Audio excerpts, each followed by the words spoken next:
Good morning. It's 6:03. Robert and Erin, 101.7 FM and 710 KEEL. KEEL app's a free download. Forget ye not. Is that no flu for you. Huh? No flu for you, right? Well, I don't know. I'm still a young man. Plenty of time to screw this body up. Please. We're going to talk about that. Okay. I had the most fascinating conversation yesterday with a doctor about healthcare in America and its problems and its solutions. And we agree on the problems, and he had some interesting solutions that he doesn't think will ever happen. And you go to Dallas a lot to fly out of Dallas, don't you? Yes, I do. I have. Does that make you a bad Shreveporter? We're going to discuss that. Okay. Fletcher in sports and traffic and weather, and it's all here this hour, and it's coming up on KEEL.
The power of information. KEEL News now. Scary situation for one local family. Matt Parker has details. Jeremy Dittler has been arrested by Shreveport police after he walked into a home on Forest Avenue and refused to leave. Heidi Gherkin says that her kids were playing outside when Dittler came into the home and refused to go. Gherkin's husband was able to get Dittler out of the home, but then he broke a window to get back in. Eventually, the husband was able to detain Dittler with zip ties and call police. From 101.7 FM and 710 KEEL, I'm Matt Parker. Boil advisory in Bossier. Crews will be repairing a water main at the intersection of Bascom and Evans in the Barksdale Annex today. As a precaution, city leaders have issued a boil advisory for that area. Expect smoke over the next few days. Officials from Barksdale announcing they'll conduct controlled burns this week. The burn started Monday and will continue through most of the day tomorrow.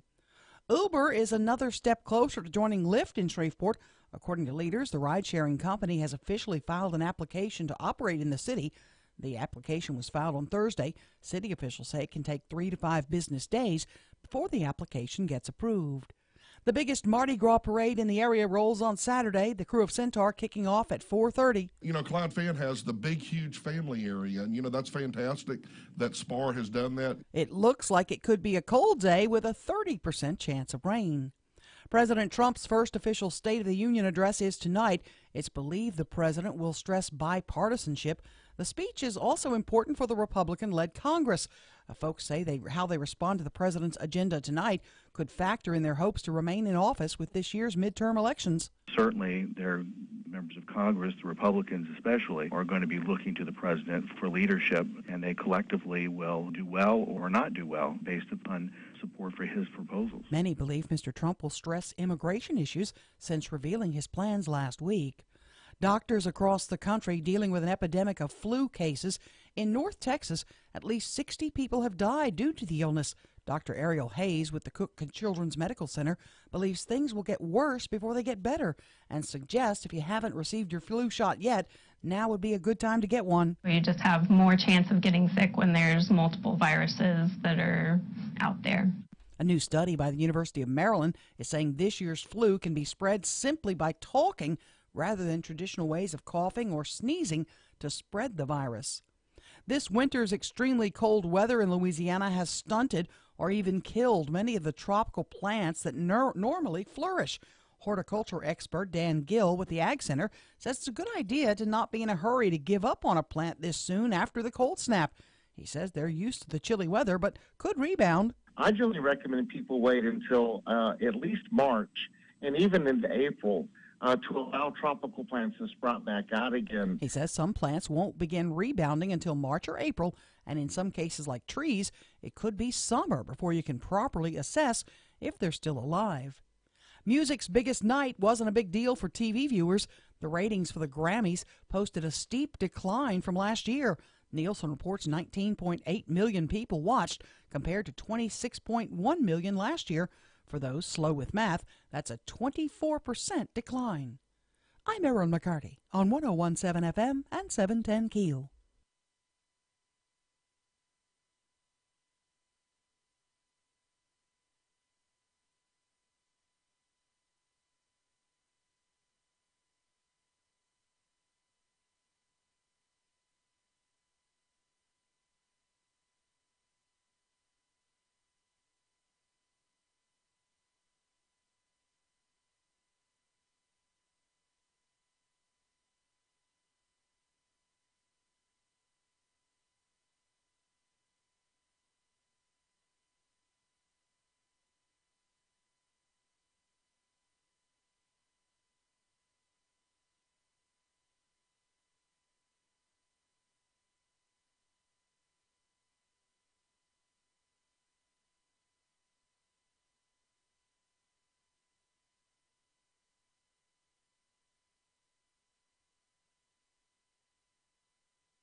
Good morning. It's 9 past 6 o'clock, 101.7 FM, 710 KEEL. Traffic time. Here's Ruben. It is, once again, the best time of day to get where you're going because everything is all clear for your early morning drive to work or school. But look out later on this morning for some traffic delays on North Market near North Hearn Avenue. If you have anything to report to us, please give us a call at our Planet Fitness traffic hotline. That's 687-ROAD. Your AccuWeather.com forecast. We'll have sun and a high of 56 today, then clear tonight, low 36. Sun and some clouds turning breezy and milder, high 69 tomorrow. With your AccuWeather.com forecast, I'm meteorologist Heather Zaire.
Been gone a day. On, yes, be a pro.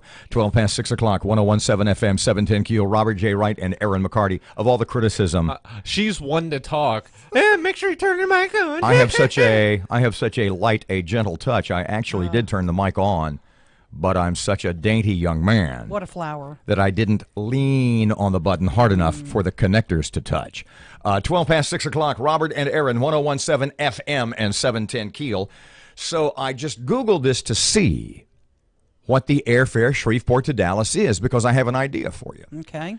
And it says, if you just Google Shreveport to Dallas airfare, first thing comes up. Shreveport to Dallas from $223.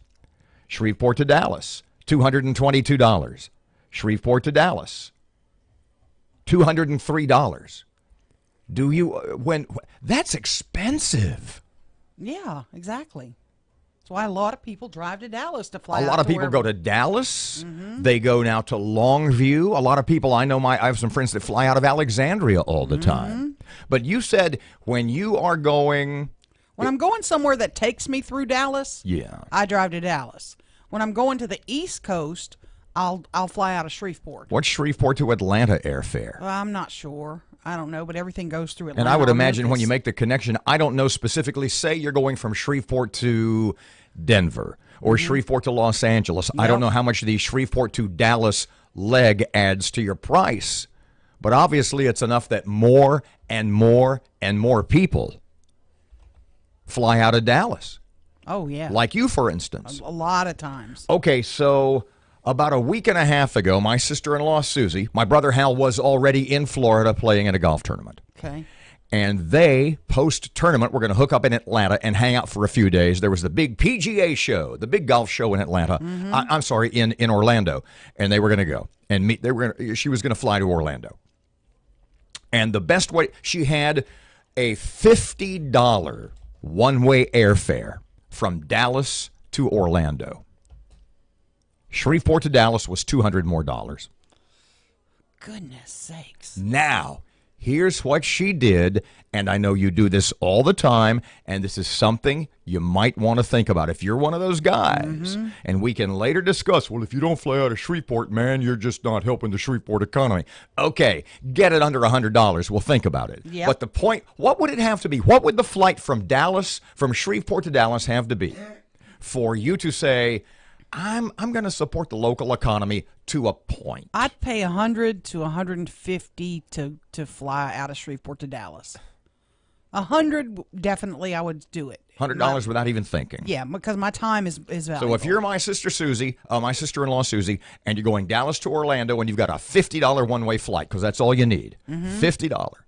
If you could do the whole thing for $150, you'd fly out of here. Oh, absolutely. Okay, here's what she did. And I want you to.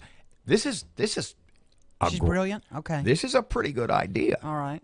She got my brother Bill, because remember, her husband, my brother Hal's already in Orlando. Yep. Orlando. She gets my brother Bill. She's got like about a 4:00 flight out of Dallas to Orlando. Okay. On the morning of the flight, she gets my brother Bill to drive her to Marshall, where she gets on the Amtrak train for $19. Takes her right to the airport. That takes her to Union Station. I think that's the name. That takes her to the big train station in Dallas. $19. The time frame on it is about 3 hours, the same as it would take to drive.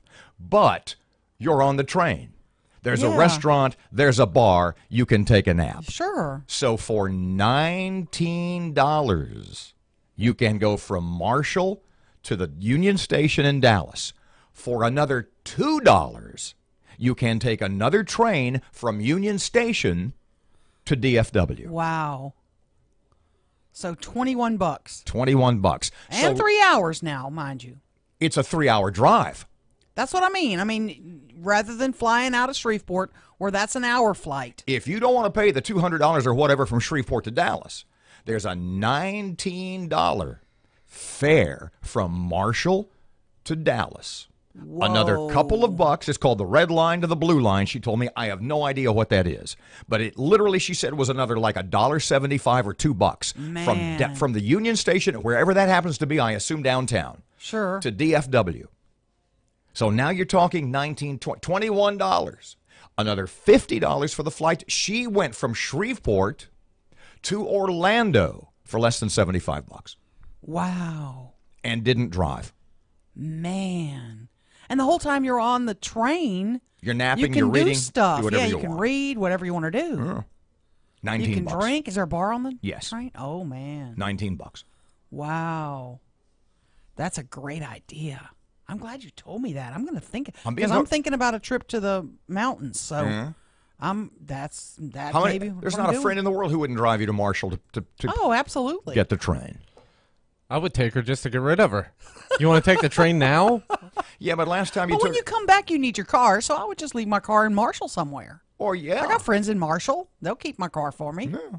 I'm good with that. Or somebody drives 30 minutes to pick you up. Yeah. But the point is, last time Matt gave you a ride somewhere, he made you sit in the trunk. Yeah, Curl that up wasn't in a ball. It wasn't pleasant. He had a lot of dirty socks in there. Yeah, he did. Mm-hmm. Okay, I understand you guys talked about tops yesterday. A smidgy poo. Did Yes, he start we did. yelling again? He did. He got crazy. He got crazy again. I did not get crazy. He did. It's a very logical argument that is somewhat muted by your shrillness. Is that fair enough? I was not yelling yesterday. I was very calm, cool, and collected. Whatever. Also, you sent me a chart. Did you open it yet? Okay, here's the deal. That chart, those graphs you sent me, my sort of learning disability is called dysgraphia for a reason. Oh, you can read a graph. Okay? It's called dysgraphia for a reason. Well, let me just tell you, that's What's the some reason- inside info. What's the reason that my IQ is 85? Because you can't take tests. Because you can't do any of that because stuff. sometimes I look at puzzles and stuff and my brain explodes. Right. Okay, this was like what happens when this was the graphs and the charts you sent me made my brain explode. So I have no idea what was in there. I know I'm being totally serious. I Yeah. swear to you. I opened it up and I read about 2 lines and there were all these there were graphs and figures and charts and I started to sweat and I peed myself a little bit Oh, I didn't need to know that. and my head exploded and I Yeah. thought, I can't look at this. Is that why you were sick yesterday? Because I exploded your head. That's exactly right. With the charts. 19 past 6 o'clock, 101.7 FM, 710 Keel traffic update. Right now, here's Ruben. It is, once again, the best time of day to get where you're going because everything is all clear for your early morning drive to work or school. But look out later on this morning for some traffic delays on North Market near North Hearn Avenue. If you have anything to report to us, please give us a call at our Planet Fitness traffic hotline. That's 687-ROAD. Your AccuWeather.com forecast. We'll have sun and a high of 56 today, then clear tonight, low 36. Sun and some clouds turning breezy and milder, high 69 tomorrow. With your AccuWeather.com forecast, I'm meteorologist Heather Zayer.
Twenty past 6 o'clock, 101.7 FM, 710 Keel Sports. The Detroit Pistons have reportedly acquired forward Blake Griffin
All I'm saying is, for a television news network that has been caught over and over again being guilty of fake news, running promos calling it CNN virtual reality is not a good idea.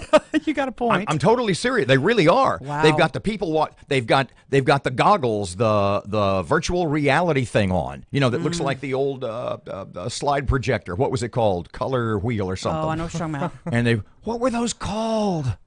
Kaleidoscope? No. Stupid. No, where it would be the little 3D pictures. Oh, yeah, and you have to press it down and a new picture would come through. Yeah, somebody text us that. The Shreveport Security Systems text line 318-392-1884. The only thing I can think of is color form, and I know that's not it. That's not it, no. Your favorite 1950s toy. God, am I old. Yeah. Okay, so Fletcher is gone because he...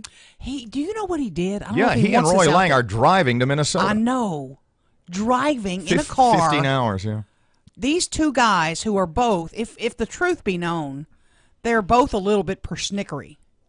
And I can only imagine what that drive was like. There is, though, and I'm being totally serious, there is this camaraderie of local sports guys. Yeah, they do love each other. But in a the car two of with them, anybody. and anybody, there is just this sort of fraternity of sports guys. And there just is. And if you're not one of them, you don't get in. You don't get in that little clique. No. You don't even ride in the trunk with them. Did you see Fletch's post from this morning? He posted a picture of his dashboard from wherever they were, I guess still driving. -1. They're going to Minnesota. Yeah. They're going to the Arctic from the looks of it. Yeah, it's about 15 to 16-hour drive, I think. I don't drive that long with anybody. I mean, that's really too long. I would drive someone crazy in a car that long. You drive somebody crazy every morning for 3 hours. 3 hours, I know. exactly. And you put your feet up on the dash. Yes. So what do you think is going to happen with this Tom Brady you insulted my daughter story? Do you know the story? I do, yeah. That the the Boston radio guy, who is every Monday morning on a radio station, on a sports station in Boston, Tom Brady does about a 20-minute interview, and he's done it for years. And, I mean, what a nab, what a catch that is. Kidding. It's WEEI in Boston. And every Monday morning forever, he does a rather extensive interview with the two morning hosts. Well, there's another guy on the station. I don't know if it's the afternoon guy or the night guy or whatever. But if you've seen, it's Tom versus Time. And it's all these videos about his training regimen and how he's managed to stay at the top of his game, being past the age of 40. And there's a couple of scenes where he's at home with his kids. And evidently either the afternoon guy or the night guy, not one of the morning guys who does the interview, they called Tom Brady's daughter, quote, an annoying little pissant. And so Brady goes on. So Brady goes on with them this past Monday morning, and says, "Look, I mean, he was really kind of nice about it. He said, don't take this the wrong way, because I'm not blaming you guys, but I'm not coming on your station for a while." He says, "This just really sits wrong with me." Ooh. You know, he didn't call for action. He didn't say, "I want this guy fired." Yeah. Now, I want an apology. The two morning guys, you talk about kissing ass. Oh, you have to. Oh, gee, Tom, we sure apologize. I mean, for what Yeah. our apology is worth, and we've both trashed that guy. He was really out of line, and if he came in here, we'd beat him up for you. Yeah. I mean, they were really sucking up to Tom Brady. Now, whether Tom is doing this because he's really offended, Or he's tired of doing it. or Tom is doing this because he's like, I'm Tom Brady and I've got some juice and I'll show you. I'm putting the squeeze on you guys or this guy, remains to be seen. But basically what he said was, I'm not going to do the show for a while. Yeah. And don't call me, I'll call you. Right. That was really at the end of the interview. I mean, it's normally a 20-minute interview. With the Super Bowl quarterback. And Brady does about 90 seconds to 2 minutes explaining, and then it's basically, don't call me. When I'm ready, when I'm over this, when I decide that you deserve me once That again, I'll be back in your good graces. I'll yeah. call you. Woo! I would be killing Click. that afternoon guy. Click. I know. Bye-bye. And their last words to him were, Yes, Tom. Yeah. We certainly understand. I would be killing that kid. So, but at that point, I guess.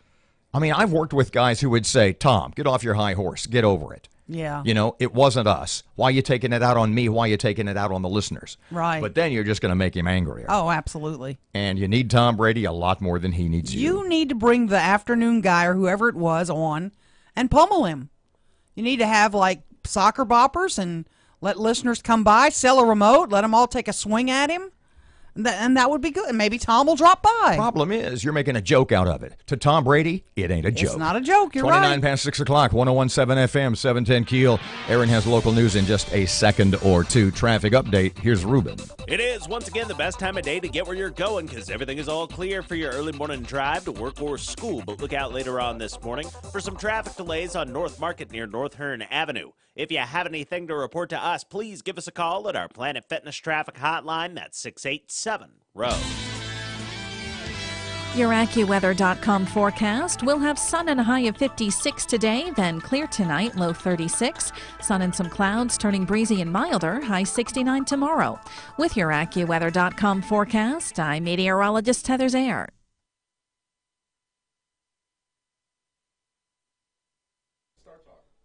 The crew of Centaur Parade rolls at 4.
Speech LSU political science professor Robert Hogan believes he will not see Mr. Trump fly off the handle as he does in some situations. These are generally very scripted events and ones in which the president usually stays to the script, and it's something that is well thought out.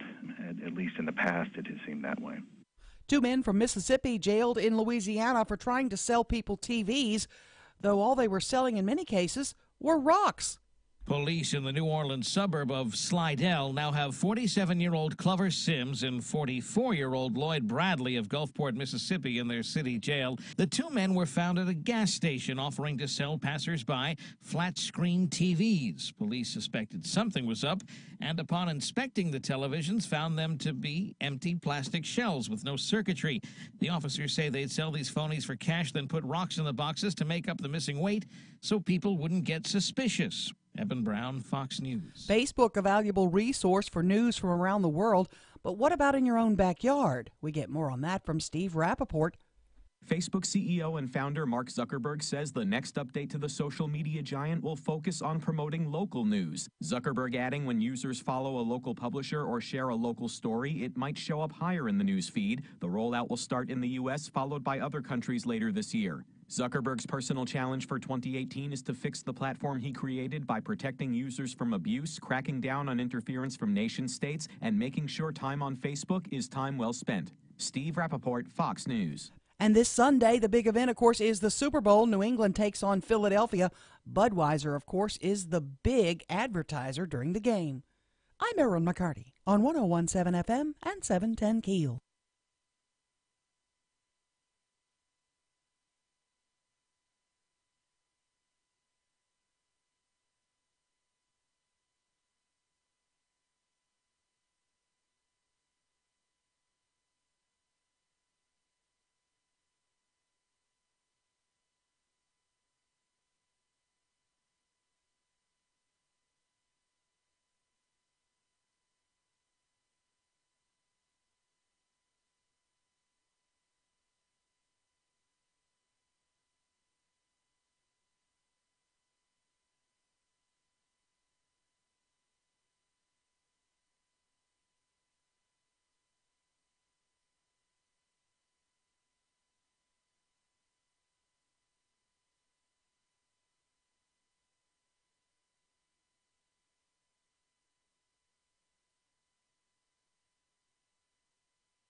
.101.7 FM and 710 KEEL. Robert J. Wright and Erin McCarty. 6:36. We had Brian Hammonds, who's the captain crew of Centaur, on last week, talking about the parade, which is coming up this week.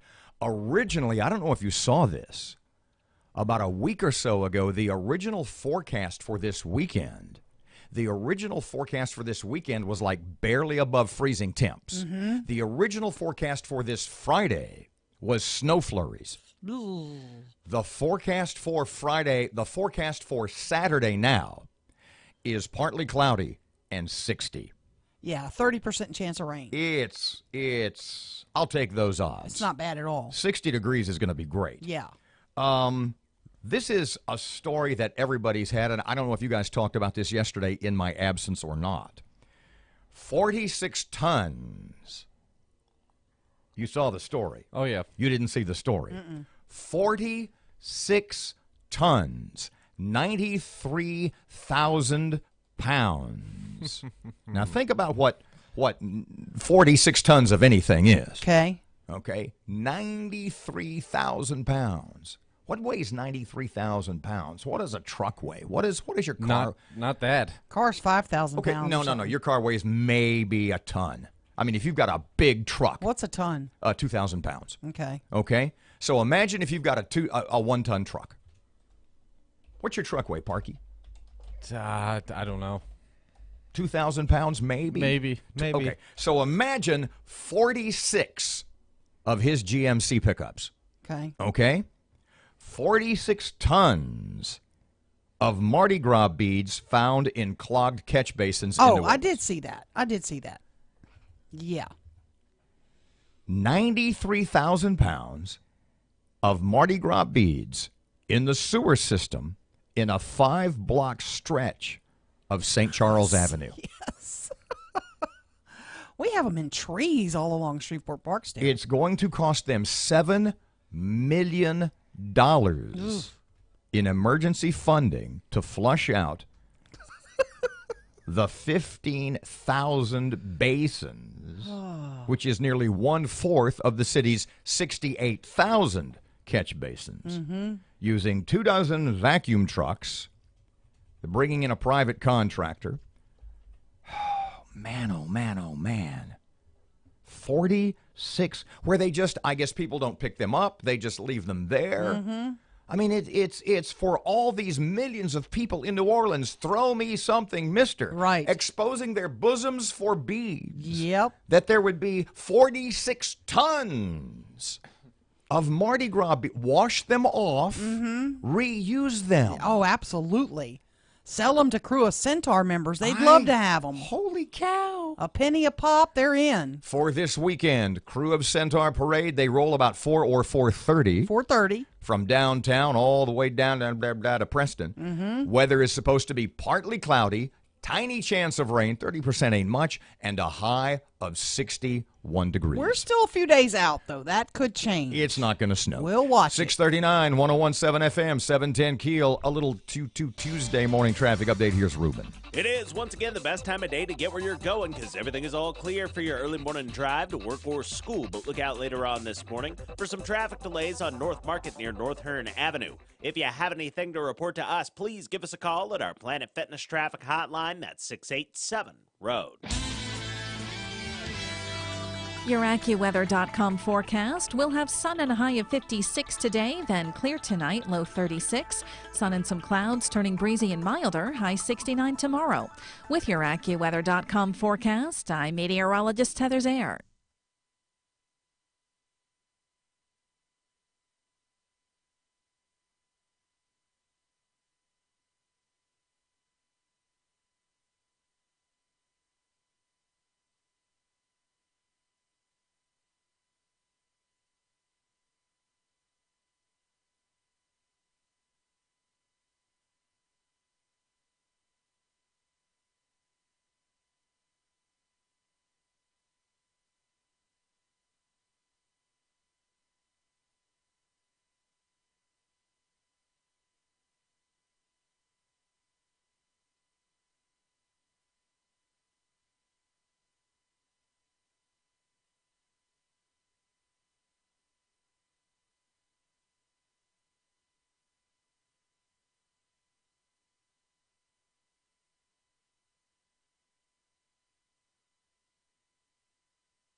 Wow. Shows how little I actually know.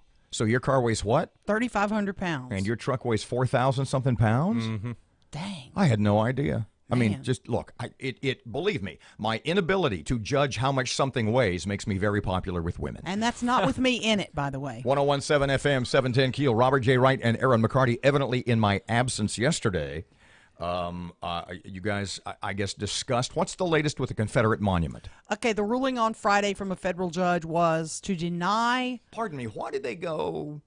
I mean, I'm sure they had their reasons. Why did they go federal as opposed to, because the suit's in federal court. The ultimate suit is going to be settled in federal court. They went directly there. So that means it could end up literally in the Supreme Court of the United States. It could. It absolutely could. But the first part of the legal fight, you kind of have to segment it. The lawsuit is over. We own the land. We want to keep it there. But a temporary restraining order was also filed saying, while this lawsuit is going through your system, you can't move it in the middle of the night like Mitch Landrieu. Take it down in the interim. And what was that ruling? Well, the federal judge said, we're not giving you a temporary order. They can take it down if they want in the middle of the night. They can do what they want with it. We're not going to stop them from doing what they want with it while this lawsuit goes through the motions. But so this was basically what the ruling on Friday was no to the daughters TRO. the temporary injunction that the Daughters of the Confederacy wanted a judge to say, while all this is going on, you can't sell it, you can't move it, you can't blow it up, you can't do whatever you want with it. It's got to stay there until the final ruling from someone comes down. And the judge said, no, they can do whatever they want with it. Okay, but it wasn't. But it was. Okay, go ahead. I'm sorry. Here's the judge's quote. Here's where you got an uphill battle. You got a problem. The U.S. District Court judge, this is a federal judge, Robert James, issued this statement. Quote, the UDC faces the uphill battle of trying to prove that the words of 1903 minutes are sufficient to establish its ownership of that plot as a matter of law. Based on the evidence presented, the court concludes the UDC has failed to meet that burden or to show that it is entitled to relief otherwise. You know, interestingly enough, the acquisitive prescription argument, i.e., we've been there for 30 years, you never said we couldn't be, it's ours. And what that is basically, and I was describing this, I was telling somebody this yesterday. If I go to Erin's house and on the corner of Erin's front yard, I fence off a little area and start growing tomatoes. And Erin never says a word for years and years. She never says, hey, you're on my land. Right. You are trespassing. Go away. If after, and this is the way the Louisiana statute reads, if after 30 years of growing tomatoes, of it being obvious that I have roped off my own little section of property that is not mine, if after 30 years of Erin's not kicking me off, the legal term is acquisitive prescription. And legally, and I've talked to 2 lawyers about this, I'll get to that in just a second, that after 30 years of me openly growing tomatoes in a fenced-off area on your land, obvious to everybody, and you not kicking me off, it's my land. Now, I have 2 friends, 2 lawyers. One is a very conservative man. One is a somewhat liberal man. And I put it to both of them, if you were judge, I said to both of them, if you were the judge in this case, based on the acquisitive prescription argument, how would you rule? And both of them said, the conservative lawyer and the liberal lawyer, and they both said to me, based on the way they interpreted Louisiana's acquisitive prescription laws, they both said to me, the conservative guy, the liberal guy, they both said to me, based on Louisiana's, the way they interpreted the state's acquisitive prescription laws, that they would rule in favor of the Daughters of the Confederacy. Acquisitive prescription is mentioned in the ruling from Friday. You'd have to give me a heads up because I'd have to find it. No, that's okay. Now, it's interesting but that it does not exist apparently in this case because it's federal and it's a state law. The Caddo Parish Commission trimmed the grass around that monument. They did take care of it. They claim this ruling looks like Caddo Parish owns it and has been maintaining it. So, in the middle of the night, is it just, are we going to wake up one sunny spring morning and there's just going to be a hole in the ground and nobody's going to know where? Is it going to be like a Chinese dissenter? Is it just going to have been selected out? Are they just going to disappear? We talked to Doug Dominic, he's president of the Caddo Commission now. We also spoke with Stephen Jackson. And it looks like there would have to be a motion before the commission to appropriate funding to do anything with the monument. I don't think, Doug was pretty certain that he didn't think his colleagues would do anything until the lawsuit is settled. Until this is a done deal, he didn't anticipate anybody would do anything to move it. If somebody came along, just say somebody, and said, you know, I want that for my park. I want that for my museum. I want that for my yard. I want that for my fill in the blank. And I will pay to have it moved and moved carefully and take care of it, etc., etc. Do you think that all sides would just, that everybody would go, okay, let's just forget the argument and hassle and lawsuits and court cases, and let's move it to somewhere that is agreeable to everyone? If someone came forward and said, I will pay to move it to my property, I think everybody would sing Kumbaya and go away. because I think ultimately, and it's not that I agree with it, I think ultimately the UDC is going to lose. And I think ultimately this will be removed. This is a huge, it's 30 feet tall. How they're going to remove this without damaging it. And it is very, very, very delicate. Yeah. I mean, it's like the screen on your phone. Here's the quote about the acquisitive P. Awesome. Whatever. We're digging this up. The commission, acquisitive P? This is in... Sorry. The commission responds that such a donation had to be made by authentic act, not orally, and that the UDC could not acquire title to this public land by acquisitive prescription. That's the Caddo Commission's argument. No, that's the ruling of the judges. Yeah. Gotcha. Got to go. 649, 1017 FM, 710 Keel. Here's traffic. It is, once again, the best time of day to get where you're going because everything is all clear for your early morning drive to work or school. But look out later on this morning for some traffic delays on North Market near North Hearn Avenue. If you have anything to report to us, please give us a call at our Planet Fitness Traffic Hotline at 687 Road. 649, KeelAccuWeather.com forecast. Kind of sunny today, but not as warm as yesterday. Low to middle 50s. Right now, 33 at Keel.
It is 8 before 7 o'clock, 1017 FM and 710 Keel. Time for sports. Here's Matt. The Detroit Pistons have reportedly acquired forward Blake Griffin from the Los Angeles Clippers. A person with knowledge of the deal tells AP that the Clippers would also give up Bryce Johnson and center Willie Reed in exchange for Tobias Harris, guard Avery Bradley, center Boban Marjanovic, and several draft picks. Griffin is averaging 22.6 points a game this season. In other NBA news, the Dallas Mavericks' dismal season continues. They lost last night to the Miami Heat, 95-88, dropping their season record to 16-35. Chief Wahoo's no more. The Cleveland Indians have announced they are removing the logo from their jerseys and caps starting in the 2019 season. Jason Day sank an 18-inch birdie putt on the sixth hole to beat Alex Noren in a playoff and win the Farmers Insurance Open Monday. Day and Noren had to return Monday morning after grinding through 5 playoff holes Sunday before it got too dark to continue. From the Keel Sports Desk, I'm Matt Parker. If you ever want to buy a house or a car,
Is it my is it my imagination, or did the bumper music start and she just got up and left? Well, it's on video. You could see it. Yeah, she just, I'm done. I'm going to make a phone call. It was very odd. 101.7 FM, 710 Keel, Robert J. Wright and Erin McCarty. Well, no, 6:55. Mardi Gras, the first parade is this weekend. I was thinking about this, and I think I told you about this, but not Erin. I've got this idea because the genesis, the spark of this idea was, in fact, Caitlyn Jenner, and the fact we live in a very trans-oriented society, where trans people are embraced and held up as models of bravery, etc. And I'm not going to deny that. The point being that if you have Caitlyn Jenner, a man who lives her life as a woman, and she is trans female. Then we had the woman out in Washington, Rachel Dolezal, who's the white woman who became the head of the NAACP, who was living her life as a black woman.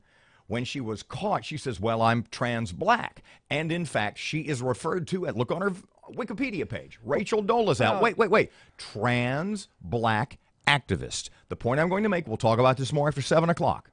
It's Mardi Gras season. I am going to be the first trans Cajun. I am a Cajun man. I am a man from Thibodaux trapped inside a body that originally came from East Texas. Sure. Trans Cajun. We will expect. You need to lose a few teeth first. 657, 101.7 FM, 710 Keel. Here's Rush. California Democrats are upset with the number of plastic straws that people use. They proposed a law to fine or even jail waiters who bring straws to customers without being asked. Well, this week, the news from California is even worse. A Haskell history teacher, who's also a councilman, was caught on video smearing members of the military. Gregory Salcido sits on the Pico Rivera City Council, but it was in his classroom where he gave the speech of his life. At least one of his students had the presence of mind to record it. It was a profanity-filled rant. Mr. Salcido told his students that people join the military because they're losers. He said, we got a bunch of dumb blanks over there, he said. They're not like high-level thinkers. They're not academics. They're not intellectual people. They're the freaking lowest of our low.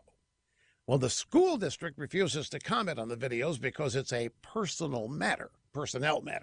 Salcido's social media posts also contained anti-Trump rhetoric, according to news reports, which is no surprise.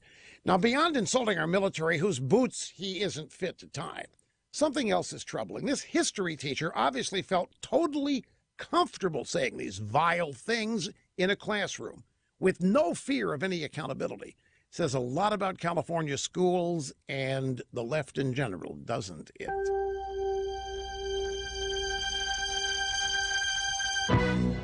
They may not be your ordinary political pundits, but these days, that's a good thing. These mamas make sense. Terry Netterville and Denise Arthur. Listen to Mama on American Ground Radio. Weeknights from 6 to 7 p.m. Right here on 101.7 FM and 710 Keel. And streaming live at keelnews.com.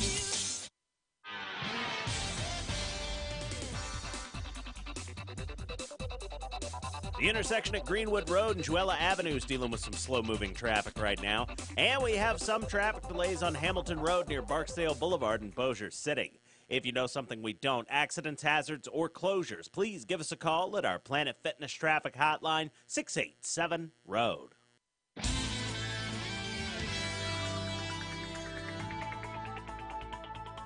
Your AccuWeather.com forecast. We'll have sun and a high of 56 today, then clear tonight, low 36. Sun and some clouds, turning breezy and milder, high 69 tomorrow. With your AccuWeather.com forecast, I'm meteorologist Heather Zayer. Breaking news and trending talk. This is 101.7 FM and 710 Keel. KEEL, Shreveport.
7 o'clock, 101.7 FM, 710 Keel. Robert and Erin down yonder. Miss Erin has local news. She's getting ready. A boil advisory in effect for part of Bossier. We'll talk more about that. Also, they're going to see some smoke around Barksdale Air Force Base. That's coming up, too. And it's almost time for the crew of Centaur. You were out of the room when we were talking about that very thing. There's trans male, there's trans female, we have transracial. I am going to be trans Cajun. I am going to be, see, you think that's a pretty good idea. I could be that. State of the Union message tonight. Mm-hmm. Some people think Trump flies off the handle. I tend to disagree. Nah. There was one other, me talking to that doctor yesterday. We're going to have to pretend Matt's out of the room for this discussion, though. Okay. Fletcher is going to the Super Bowl, where he is. It's one below. Matt has sports, traffic, and weather. It's all here this hour coming up on Keel.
The power of information.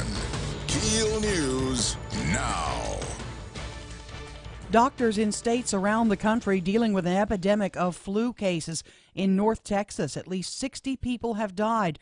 Dr. Ariel Hayes with the Cook Children's Medical Center believes things will get worse before they get better, as the traditional B strain flu is affecting people earlier than normal. We're seeing flu A and flu B kind of overlapping. So I was like last week, one day I had all patients having flu B, and then the next day all flu A. So normally we'd see a lot of flu A, especially during this time of the year. And usually it's closer to March when we'll see more of the flu B cases. Traditionally, flu season could last another 12 weeks before subsiding. Governor John Bel Edwards' doomsday budget proposal has state agencies scrambling to shore up state funding, with LSU's Pennington Biomedical Research Center looking at a potential $600,000 cut. Director John Kerwin says it's a pressing issue for the world-renowned research center. There are certainly some challenges in terms of funding. One of the goals, and indeed one of the biggest challenges for Pennington, is to build out our critical mass and recruit. Kerwin says the budget issues threaten to drive off talented researchers. House fire early today in Shreveport. It happened on Woodrow Street. 3 occupants of the home got out safely with their pets. The local Red Cross is providing temporary assistance for the family. The Crew of Centaur Parade rolls at 4:30 Saturday. It begins on the Clyde Fant Parkway at Lake Street. Captain Brian Hammond says you'll have a chance to catch lots of trinkets. You know, we have ordered more throws this year than we ever have in the past. People are buying extra throws. The floats are going to be loaded down. Now, there is a 30% chance of rain for Saturday, with the high about 55. Bossier crews making repairs to a water main near Bascom and Evans in the Barksdale Annex today. Now, as a precaution, city leaders have issued a boil advisory for that area. Expect smoke over the next few days. Matt Parker explains why. Officials from Barksdale Air Force Base have announced they will be conducting controlled burns this week. The burns started Monday and will continue through most of the day Wednesday. Officials from the 2nd Civil Engineer Squadron say the burns are important because they reduce the risk of wildfire. From 101.7 FM and 710 Keel, I'm Matt Parker. President Trump's first official State of the Union address is tonight. LSU political science professor Robert Hogan says it's been the custom of presidents to talk about the strengths of their administration, and Hogan expects no less of Mr. Trump tonight. That is, the economy is doing well, the stock market is up, and people's expectations about the future are pretty high in terms of economic vitality. The fight against Confederate monuments has been a hot topic around the country. The U.S. District Court has now denied the motion made by the United Daughters of the Confederacy to stop the removal of the Confederate monument in front of the courthouse. Caddo Commission President Doug Dominic tells KEEL News he doesn't support spending tax dollars to move that monument. This is a historical monument. It's been there, and the parish has other things that we need to do rather than spending several $100,000 trying to remove a monument. But he says the commission voted 7-5 to remove the monument, and once the legal fight is over, commissioners will have to decide how to proceed. Now, KEEL News did reach out to the United Daughters of the Confederacy, and they do not have a comment on this latest ruling. Child development experts and advocates are urging Facebook to pull the plug on its new messaging app aimed at kids under 13. Facebook launched the app in December. A group letter sent to Mark Zuckerberg argues that younger children aren't ready to have social media accounts. The Trump administration's decision to lift the ban on offshore drilling off the coast of California is getting some pushback from some San Diego city officials who want the waters there put back on the prohibited drilling list. Lori Zapp is a San Diego councilwoman. Our whole California coastline, including San Diego, is in play to have offshore oil drilling. So I'm out here today calling for the Trump administration to add San Diego to the permanent ban on offshore oil drilling and protect these waters. The council member citing the recreational and military uses of the waters. A 7-year-old boy arrested in Miami after allegedly hitting his teacher. Reports say the child was taken out of the cafeteria for playing with his food. He then attacked the teacher by repeatedly punching her on her back. He was taken to a hospital for a psychiatric evaluation and later discharged. I'm Erin McCarty on 101.7 FM and 710 KEEL.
Ten past 7 o'clock, 101.7 FM, 710 KEEL. KEEL up, KEEL app's a free download. Office Furniture Source.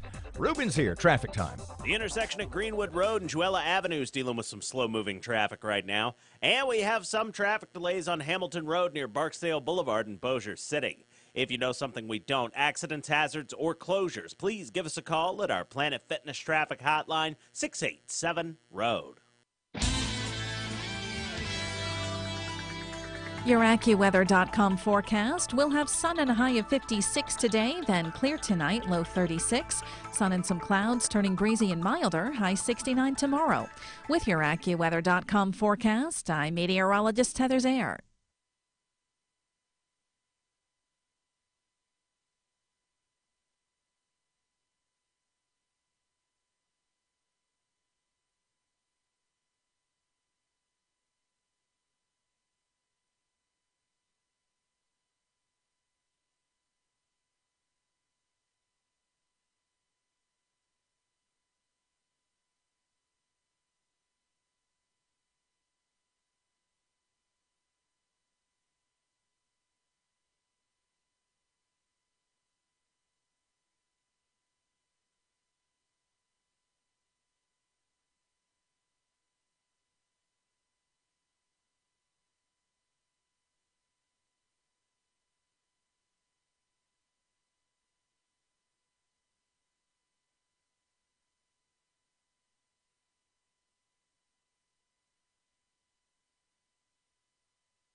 Good morning. It's 13 past 7 o'clock. Robert J. Wright, Erin McCarty, 101.7 FM and 710 KEEL. Yes? Got to tell you that Bossier Mayor Lo Walker scheduled to be here today.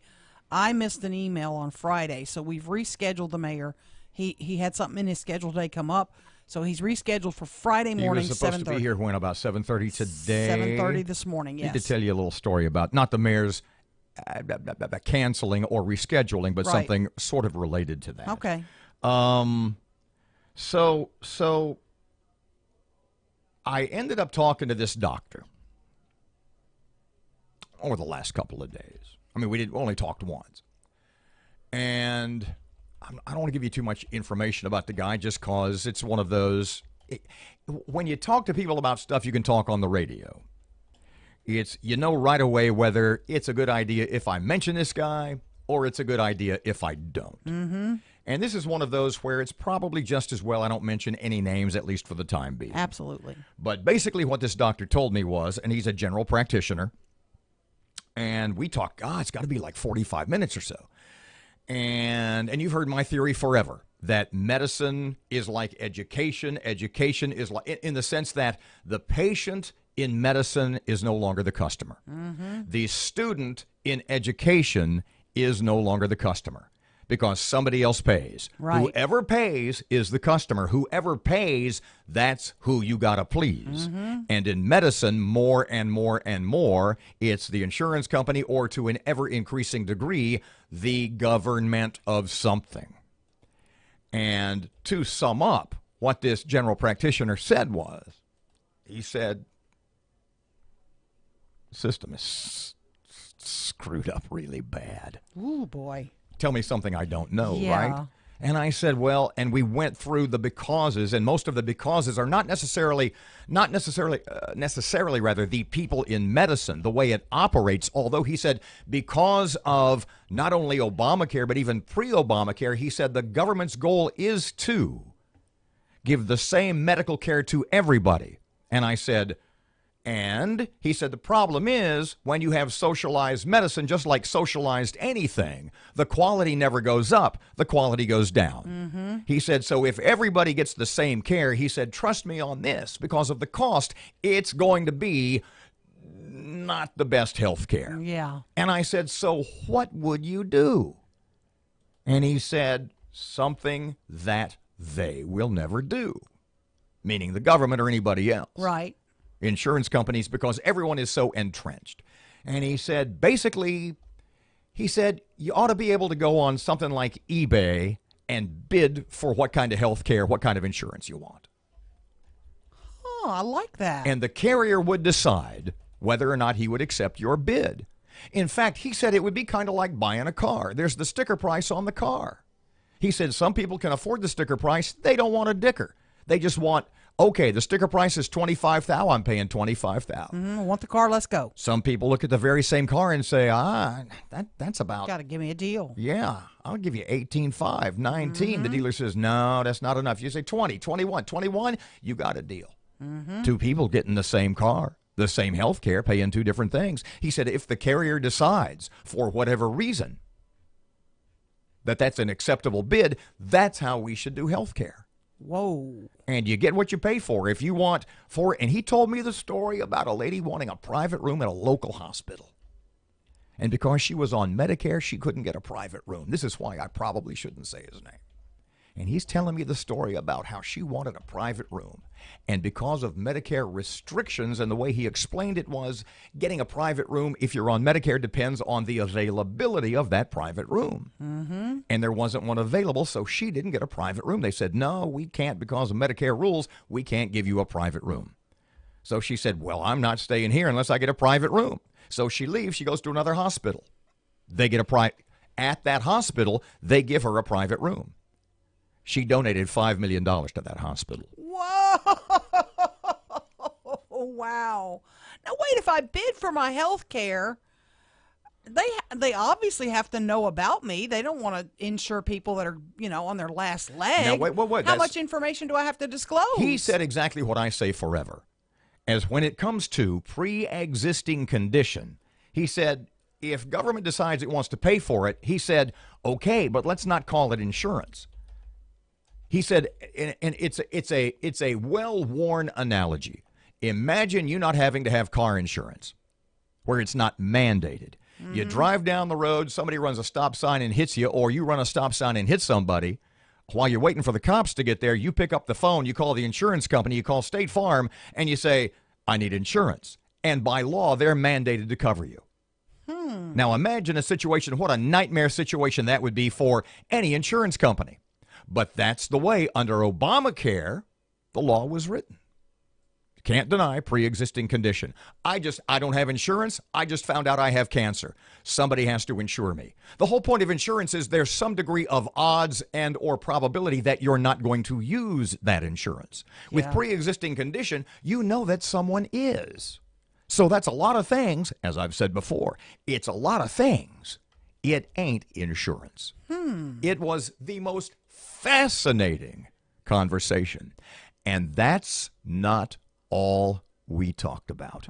Wait until we come back. I sent you something in your email, too. You better look at. Is that the wow. Something just moments ago? Doctors can bid for patients. You put in what you need, and doctors can go bid on you. Interesting. Go look at it. It's like Priceline. This last segment, what I described. Priceline for your prostate. What the things we talked about. Wow, what do you see my profile picture?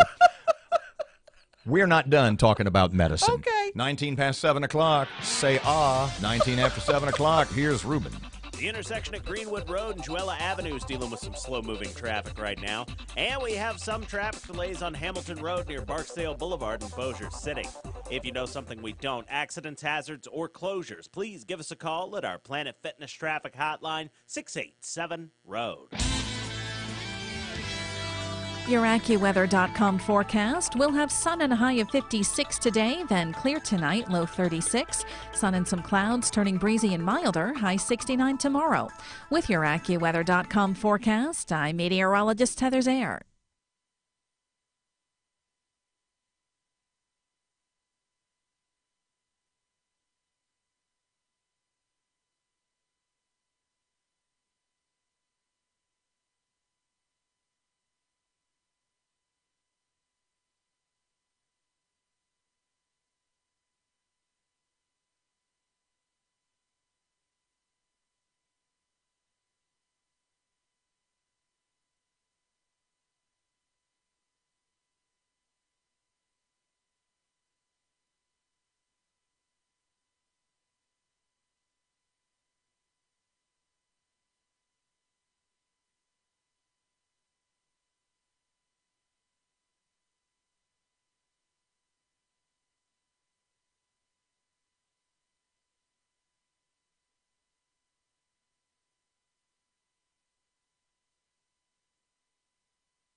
Twenty-one past 7 o'clock, time for sports. Fletch is on the road.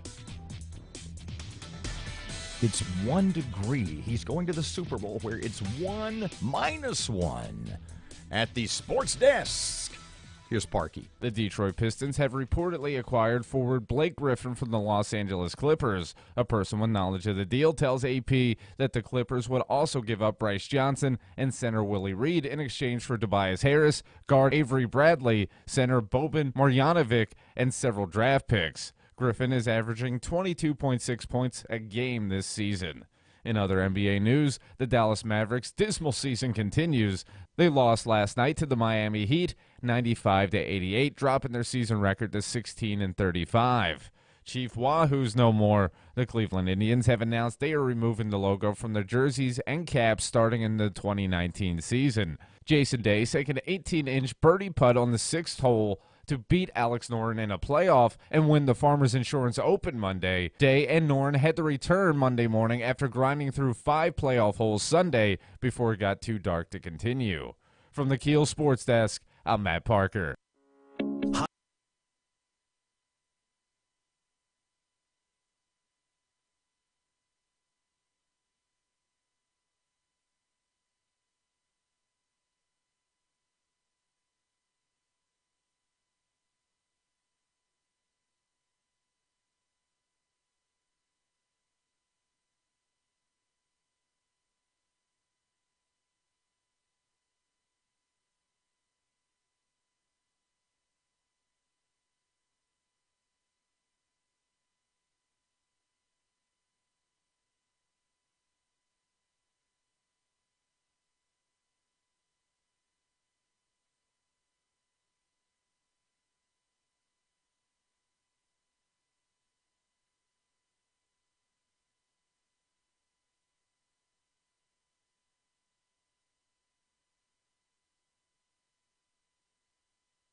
24 past 7 o'clock, 101.7 FM, 710 Keel. Robert J. Wright and Erin McCarty. Shreveport Security Systems text line is 318-392-1884. Texas, good, bad, indifferent, doesn't matter to me. This is the other part of the conversation I had with the general practitioner over the weekend, that we got to kind of, well, I mean, look, it has to do with Matt, kind of. Mm-hmm. Oh, boy. And he was talking about, we talked a little bit about end-of-life care and things along, and he was making the point how expensive it is. And he says in the middle of the conversation, he looks at me and he says, "You don't smoke, do you?" And I said, "No." And he said the vast majority of illness in this country is caused by smoking and obesity. Yeah. Smoking and obesity. And I said, "Well, you don't have to, how smart do you have to be to know that?" Yeah. And he said, no, let me give you some numbers. And I said, "Like what?" And he said, "If you smoke," he said, "whatever age you would probably live to be," he said, "lop 10 years off." Oh, easy. I said, "Really?" And he said, "Now, don't get me wrong." He said, "There's always that statistical, that sort of genealogical anomaly, like the 113-year-old lady in Brazil that owes her longevity to cigars." Mm-hmm. He said, "But Sure. he looks and he goes, "But that ain't you." Right. He said, exactly. The point is, he says, if you smoke, and this was what he said to me. He said, if you, meaning collectively, if you smoke, take 10 years off your life. At least. He said, this is on average, this is the stats. If you smoke, you're going to die 10 years sooner. He said, if you quit smoking at 35, you get 5 of those years back. He said, if you quit smoking at 45, it's too late. Too late. Wow. Unreal. Your 10 years are gone. Yeah. He said, if you quit smoking at 35, you get 5 of those years back. He said, if you quit smoking at 45, he said, it's too late. Incredible. Incredible. And then he just went. When you talk into care, I know you and I have talked about this probably off the air, but this whole mess we're in and into care. You mean end-of-life care? End-of-life care. I know I've told you what happened with my mom, and I'll just repeat it. We're on a Saturday, goes into the hospital on a Wednesday. On a Saturday, young doctor comes and kind of tells us she's at the end. She's nearing the end. And I said, okay, how quickly? She said, it's going to be pretty quick, but we can't keep her here. I said, you mean to, and I was medical power of attorney. I said, so you're telling me my mother's going to die. It's imminent. But you cannot keep her in a hospital because of the way the insurance and all that. She goes, exactly. We have to move her to a hospice facility. And I said, well, let's keep her here. What's the limit? How long can we keep her in the hospital where you've got round-the-clock nurses and, all the meds she needs and the well, IV? You do it at a hospice also. Yes. But for a 90-year-old woman, just like my dad. Just moving her. Yeah, exactly. And she said, I tell you what, I'm going to keep her here through Sunday night, which was tomorrow evening. We'll move her Sunday evening. And I thought, there's no way to extend that and just a few more. No, but you'll be happy at the hospice. It's a bigger room. You have more, which was not true. The hospital room was way bigger, way more comfortable. Had a fridge in my room. I had all the private bathroom. You get to hospice, there's no private bathroom. Okay, I'm going to say something to you that lots sounds... of little silly things. I know it doesn't matter. That sounds really mean, and I don't mean it this way. It sounds like you were more concerned about... No, I say that to say they told me lies to convince me hospice was a good thing. Well... and I'm like, don't tell me lies. Just say we got to move them to hospice. That's just what we have to do. So we had to pack my mother in an ambulance. Yeah. I had to go get what I needed from her house. My brothers followed her to the hospice. 3 days later, my mother's dead. Why could I not have kept my mother safe in a hospital You could if you without moving her? You could if you wanted to pay for it. I was not given that choice. We cannot keep her. I had a friend of mine, and I told you off the air, I shan't mention names, just had gallbladder surgery. Gallbladder surgery. You've had that. The 3 little needles. Yes. It's it's 1 day recovery. You had it on Friday. You were back on Monday. My stomach looks like the Little Dipper. You know what? You know what the cost of the surgery only was? No telling. $33,000. Wow. And you'll be home by 5. Just the way it's all handled now. The rules are so draconian. The rules are so complex. And lack of compassion. I mean, seriously, there's a lack of compassion in medical care now that troubles me. And it's not the doctors or the nurses' fault. It's the it's the insurance. It's all the junk that comes with it. And they don't. It seems like they're working for the best interest of the insurance companies. Stop just a second. Rather than the best interest of the patient. Stop just a second. Let's assume for the moment you're 100% right. What did I say at the beginning of the segment at 10 past 7 o'clock? Who's the customer? Yeah. Not you. It's the insurance companies. Not the patient. That's so wrong. Whoever pays is the customer, and it ain't the patient. 29 past 7 o'clock, 101.7 FM, 710 KEEL. Erin, local news is up next. Traffic update. Ruben is ready. The intersection at Line Avenue and Piermont Road's dealing with some slow-moving traffic right now. And we have some traffic delays on Airline Drive just north of I-220 in Bossier City. If you have anything to report to us, please give us a call at our Planet Fitness traffic hotline. That's 687-ROAD. Your AccuWeather.com forecast. We'll have sun and a high of 56 today, then clear tonight, low 36. Sun and some clouds, turning breezy and milder, high 69 tomorrow. With your AccuWeather.com forecast, I'm meteorologist Heather Zayer.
The power of information. KEEL News now. Officials from Barksdale announced they'll conduct controlled burns this week. The burns kicked off on Monday and will continue through most of the day tomorrow. Officials from the 2nd Civil Engineer Squadron say the burns are important because they reduce the risk of wildfires. A boil advisory in a part of Bossier. Matt Parker with that. Bossier crews will be repairing a water main at the intersection of Bascom and Evans today. As a precautionary measure, city leaders have issued a boil advisory for the area. It will affect people south of Murphy Street, north of Barksdale, east of Airline, and west of the base. From 101.7 FM and 710 KEEL, I'm Matt Parker. Scary situation for one local family. Jeremy Dittler has been arrested by Shreveport police after he walked into a home on Forest Avenue and refused to leave. Heidi Gherkin says her kids were playing outside when Dittler came into the home and wouldn't go. Gherkin's husband was able to get him out, but he then broke a window to get back in. Eventually, the husband was able to detain Dittler with zip ties and call police. A federal judge turns down the United Daughters of the Confederacy's request for a restraining order to stop the removal of the monument at the Caddo Courthouse. Commission President Doug Dominic gives KEEL News his reaction to this latest ruling. First step right now, it's not a final ruling. It was just a ruling on the preliminary injunction, which basically denied the daughters their request for a preliminary injunction to basically state that we could not remove the monument right now. KEEL News did reach out to the United Daughters of the Confederacy, and they don't have a comment yet on this latest ruling. Uber is just a step closer to joining Lyft in Shreveport. The ride-sharing company has officially filed an application to operate in the city. Now, the app was filed on Thursday. City officials say it could take 3 to 5 business days before that application gets approved. The crew of Centaur Parade is Saturday. Trace Atkins is the Grand Marshal. You know, he's from here close, Sarepta, Louisiana. You know, he is just so excited. We get something every day from his manager. You know, he is so excited. He cannot wait. The parade rolls at 4:30. Chance of rain is 30% for Saturday. President Trump's official State of the Union address tonight. It's believed he will stress bipartisanship. He calls it a very important speech. Senior administration officials have been quoted saying it will be an optimistic speech. LSU political science professor Robert Hogan believes he will not see Mr. Trump fly off the handle as he does in some situations. These are generally very scripted events and ones in which the president usually stays to the script, and it's something that is well thought out. At least in the past, it has seemed that way. 2 men from Mississippi jailed in Louisiana for trying to sell people TVs, though all they were selling in many cases were rocks.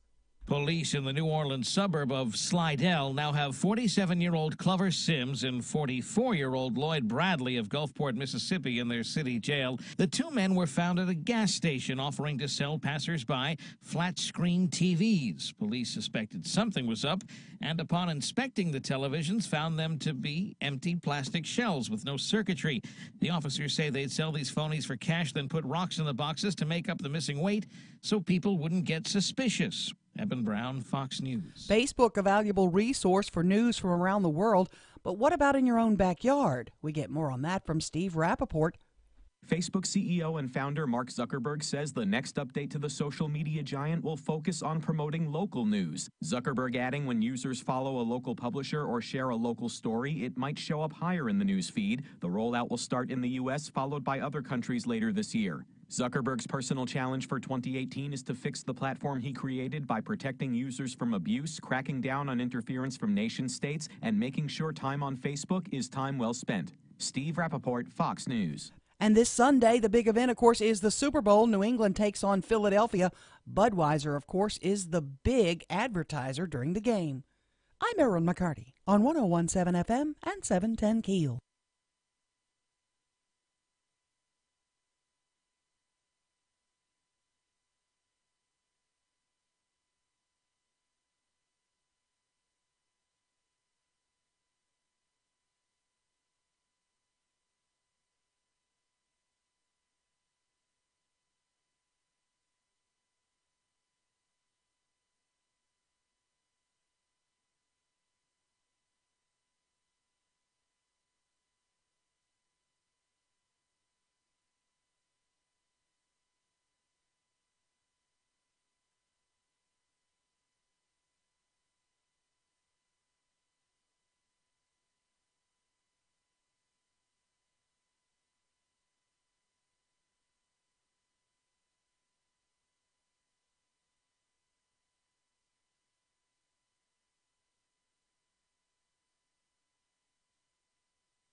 It is 736, 1017 FM, 710 KEEL. So tell me about this job fair deal. Yes, job fair is going on today.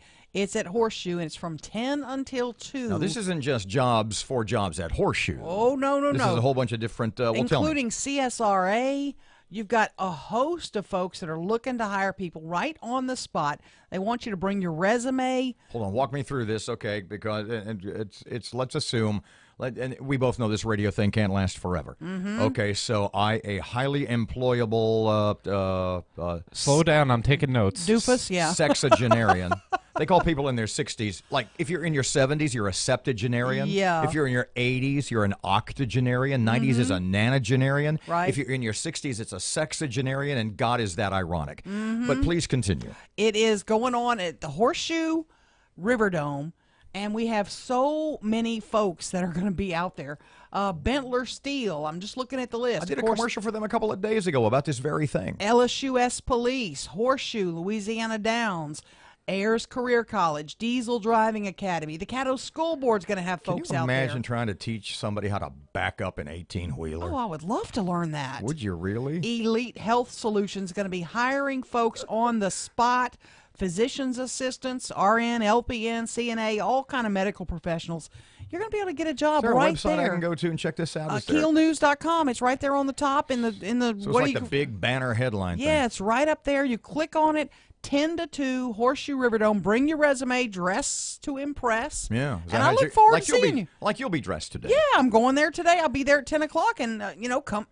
You know what? The clean sweatpants. If you come today, I have nice pants on today. Hush up over there. I'm sorry. I don't know who said that. I'll be your reference. You, if you're going, she'll be walk selling up to references. I'll go, hey, I highly recommend this guy. Just met him, but he's an awesome worker. Erin McCarty references $10. She'll put in a good word for a stranger, but not me. What the hell? Lucy Van Pelt Psychiatry. The doctor is in. I hope we see you out there. It's going to be a humdinger. 739, 1017 FM, 710 Keel traffic time. Ruben's ready. Keeping an eye right now on some slow-moving traffic on Uri Drive near Southfield Road. And we have some traffic delays on Old Minden Road near Airline Drive in Bossier City. If you have anything to report to us, please give us a call at our Planet Fitness traffic hotline. That's 687-ROAD. Your AccuWeather.com forecast. We'll have sun and a high of 56 today, then clear tonight, low 36. Sun and some clouds, turning breezy and milder, high 69 tomorrow. With your AccuWeather.com forecast, I'm meteorologist Heather Zayer.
See, I thought originally this was a biblical quote, but it's not. 1017 FM, 710 Keel, Robert J. Wright and Erin McCarty.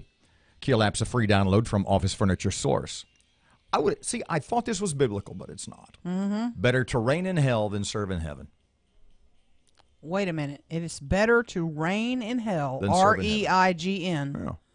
That's not true. Well, it's what Lucifer said in John Milton's Oh, Paradise it's Lost. Lucifer. Okay, In yeah. Milton's Paradise Lost. I thought it was a biblical quote. I didn't know. I thought, No. and I typed in "reign in hell," and that came up. Satan, formerly called Lucifer, the first major character introduced in the poem, once the most beautiful of angels, and is a tragic figure who famously declares, "Better to reign in hell than serve in heaven."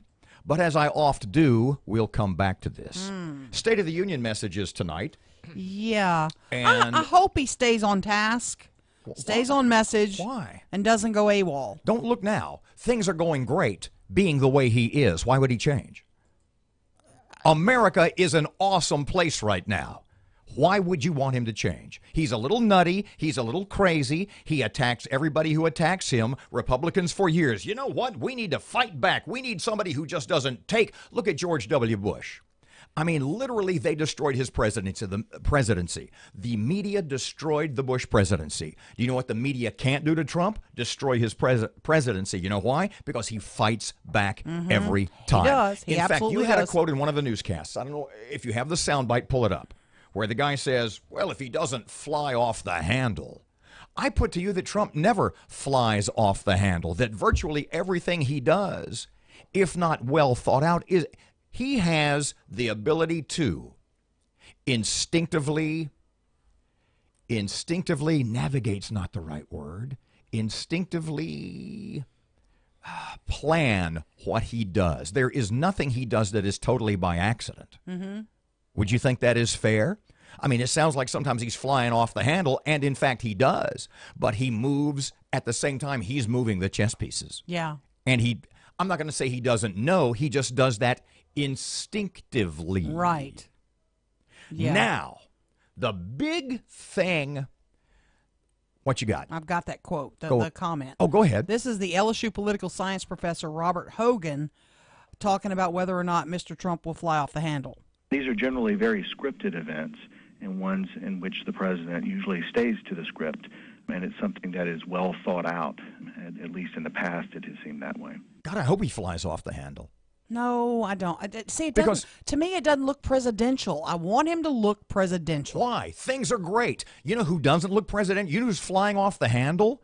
Did you see the thing that was last night?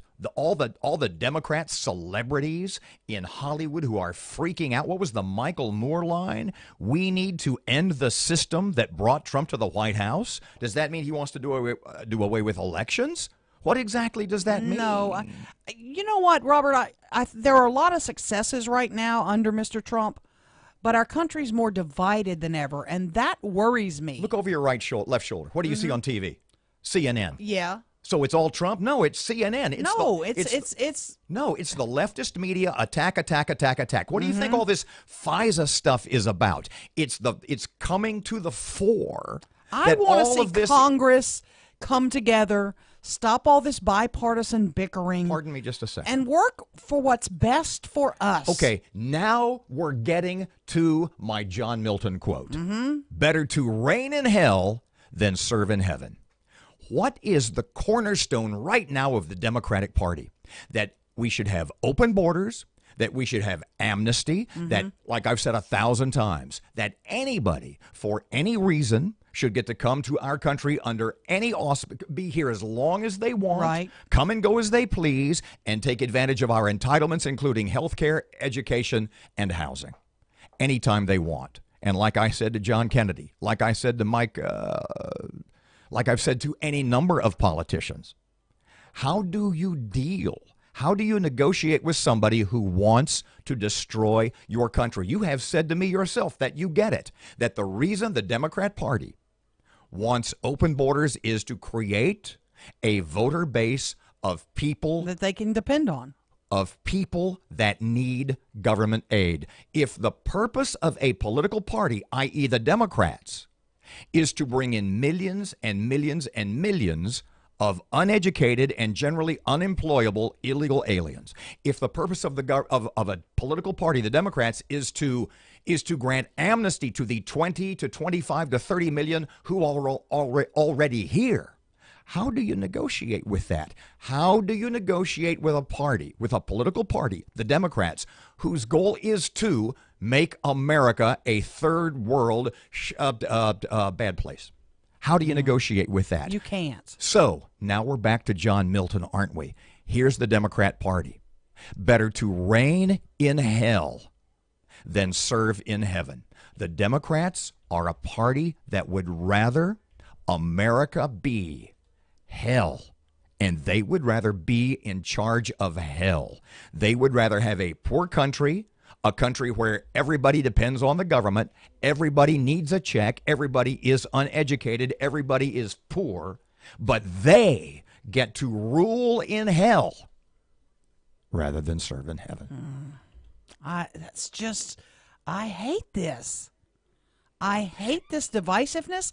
I hate the way the country is just broken back. It's not broken. It's working great. It's the people on the left, the Democrats, the mainstream media, the CNNs. Turn on CNN or ABC. Trump's awful. Trump's crooked. Trump's and believe me, this FISA stuff, this House memo that's just getting ready to be released, that's going to blow the top off it all, because that, if they are willing to get that deep into it, will tie up the fact not only that this whole Russian collusion thing was a lie to begin with, and as we know was paid for by the Democrats, specifically the Clinton campaign, which ran the Democrat National Committee, but that they actually passed this stuff along to the FBI and the Department of Justice and maybe even the CIA, i.e., the American intelligence community, who used what they knew was false information to get a FISA warrant to spy on Donald Trump and his campaign. 748, 1017 FM, 710 Keel. Robert and Erin, traffic and weather updates, and Your Money Now coming up next.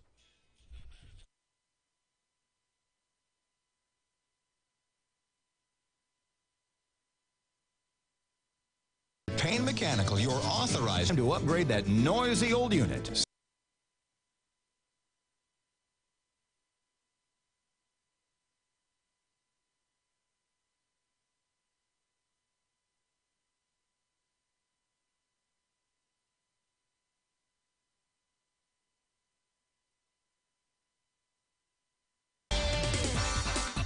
Still keeping an eye on some backed up traffic on 3132 eastbound near I-49 due to a major accident. And we have some traffic delays on Benton Road just north of I-220 in Bossier City. If you have anything to report to us, please give us a call at our Planet Fitness Traffic Hotline, 687-ROAD.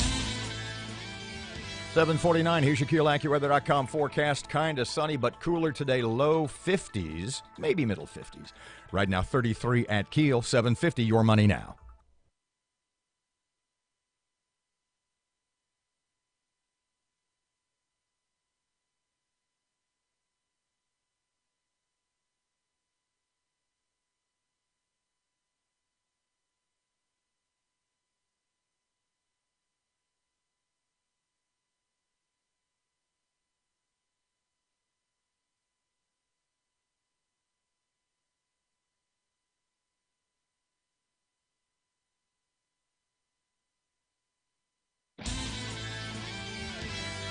Your AccuWeather.com forecast. We'll have sun and a high of 56 today, then clear tonight, low 36. Sun and some clouds, turning breezy and milder, high 69 tomorrow. With your AccuWeather.com forecast, I'm meteorologist Heather Zayer.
It is 752, 1017 FM, 710 Keel. Sports Time. The Detroit Pistons have reportedly acquired forward Blake Griffin from the Los Angeles Clippers. A person with knowledge of the deal tells AP that the Clippers would also give up Bryce Johnson and center Willie Reed in exchange for Tobias Harris, guard Avery Bradley, center Boban Marjanovic, and several draft picks. Griffin is averaging 22.6 points a game this season. In other NBA news, the Dallas Mavericks' dismal season continues. They lost last night to the Miami Heat, 95-88, dropping their season record to 16-35. Chief Wahoo's no more. The Cleveland Indians have announced they are removing the logo from their jerseys and caps starting in the 2019 season. Jason Day sank an 18-inch birdie putt on the sixth hole to beat Alex Noren in a playoff and win the Farmers Insurance Open Monday. Day and Noren had to return Monday morning after grinding through 5 playoff holes Sunday before it got too dark to continue. From the Keel Sports Desk, I'm Matt Parker.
Conmon 17. Confederate monument. Oh, yeah. Talk about that just after 8 o'clock. I will review the story about how to get to Dallas for $19. Mm-hmm. LSU professor, political science guy Jeff Sato will be here. Mm-hmm. He wants to talk about Let me read you the recruiting headline. business, and we're also going to get a preview of the president's speech, too. Let me read the headline to you. This is what Mr. Jeff said. Instead of blasting Rick Scott's visit to Louisiana, that's the Florida governor, Mm-hmm. instead of blasting the Rick Scott visit to Louisiana, Governor Edwards should take notes. Yep. When the truth hurts, Democrat Governor John Bel Edwards feels the need to distract voters.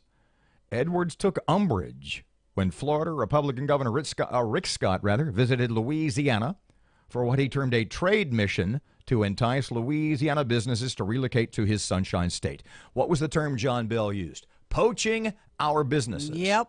And you had maybe the line of the year so far in 2018. Mm-hmm. You said, when Rick Scott from Florida comes here or to other states, when he comes to Louisiana to try to entice businesses to move to his state, it's called poaching. Yeah, when we go there, it's economic development. It's economic development. Yep. Dr. Jeff joins us just after 8 o'clock here on KEEL. It is 7:56, 101.7 FM, 710 KEEL. Oh, Mardi Gras stuff, too. We need to talk about that. 96,000 pounds of beads in the sewers of New Orleans. Wonder how many years that goes back. Probably one. 7:56. It's time for Hannity on KEEL. Waking up on the right side. This is the Sean Hannity Morning Minute. Last Friday, it was reported Hillary Clinton shielded a top advisor from being fired from her 2008 campaign after he was accused of sexually harassing a young female staffer. Now, despite calls for Hillary to fire the advisor, he was instead told to undergo counseling and was denied several weeks of pay. The victim, well, she moved to a different job. That's pretty disturbing, and apparently did not stop the narcissistic Hollywood hypocrites from featuring a former Secretary of State and former presidential candidate Hillary involved in a Trump-bashing skit at the Grammy Awards, despite their theme of the night centering on, quote, #MeToo, anti-sexual harassment movement. And it's no wonder the Grammys' ratings were down 24% this year. The American people have had it with all of this. From coast to coast, from sea to shining sea, it's the Sean Hannity Show. I'm Jay Farner from Quicken Loans. The rate today on a 30-year fixed-rate mortgage is 4.125%, APR 4.36%. But choosing the right mortgage lender involves so much more than just a rate. Only Quicken Loans has earned 12 J.D. Power Awards. No other lender comes close to that level of client satisfaction. And we invented Rocket Mortgage. It gives our clients a simpler, hassle-free way to get a mortgage completely online in minutes. No one else has anything like it. And our people. Each one of our 17,000-plus team members throughout Detroit, Cleveland, and Phoenix provides absolute client satisfaction each and every day. So why would you go anywhere else to get your mortgage? Go to America's #1 online lender. Call Quicken Loans today at 800-QUICKEN or go to rocketmortgage.com for the best mortgage experience on earth. That's 800-QUICKEN. Call for cost information and conditions. Equal housing lender licensed in all 50 states. NMLSConsumerAccess.org number 3030. Leaders from the local community, the state, and the nation. We have them all. This is Deputy Chief Bill Gooden with your Shreveport Police Department, and it is always my privilege to have an opportunity to talk to Robert and Erin in the morning. They do a tremendous job, and we appreciate their support. We are KEEL. 101.7 FM and 710 KEEL. Good morning, 759, 101.7 FM, 710 KEEL, the KEEL app, a free download. Thank you, Office Furniture Source. Traffic time, Ruben's here.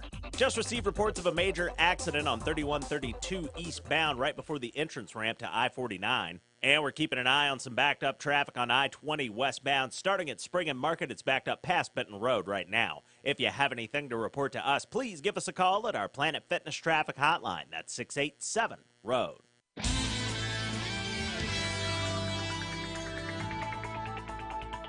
Your AccuWeather.com forecast. Plenty of sunshine with a high of 56 today, then clear and moonlit, low 36 tonight, turning milder, high 69 tomorrow.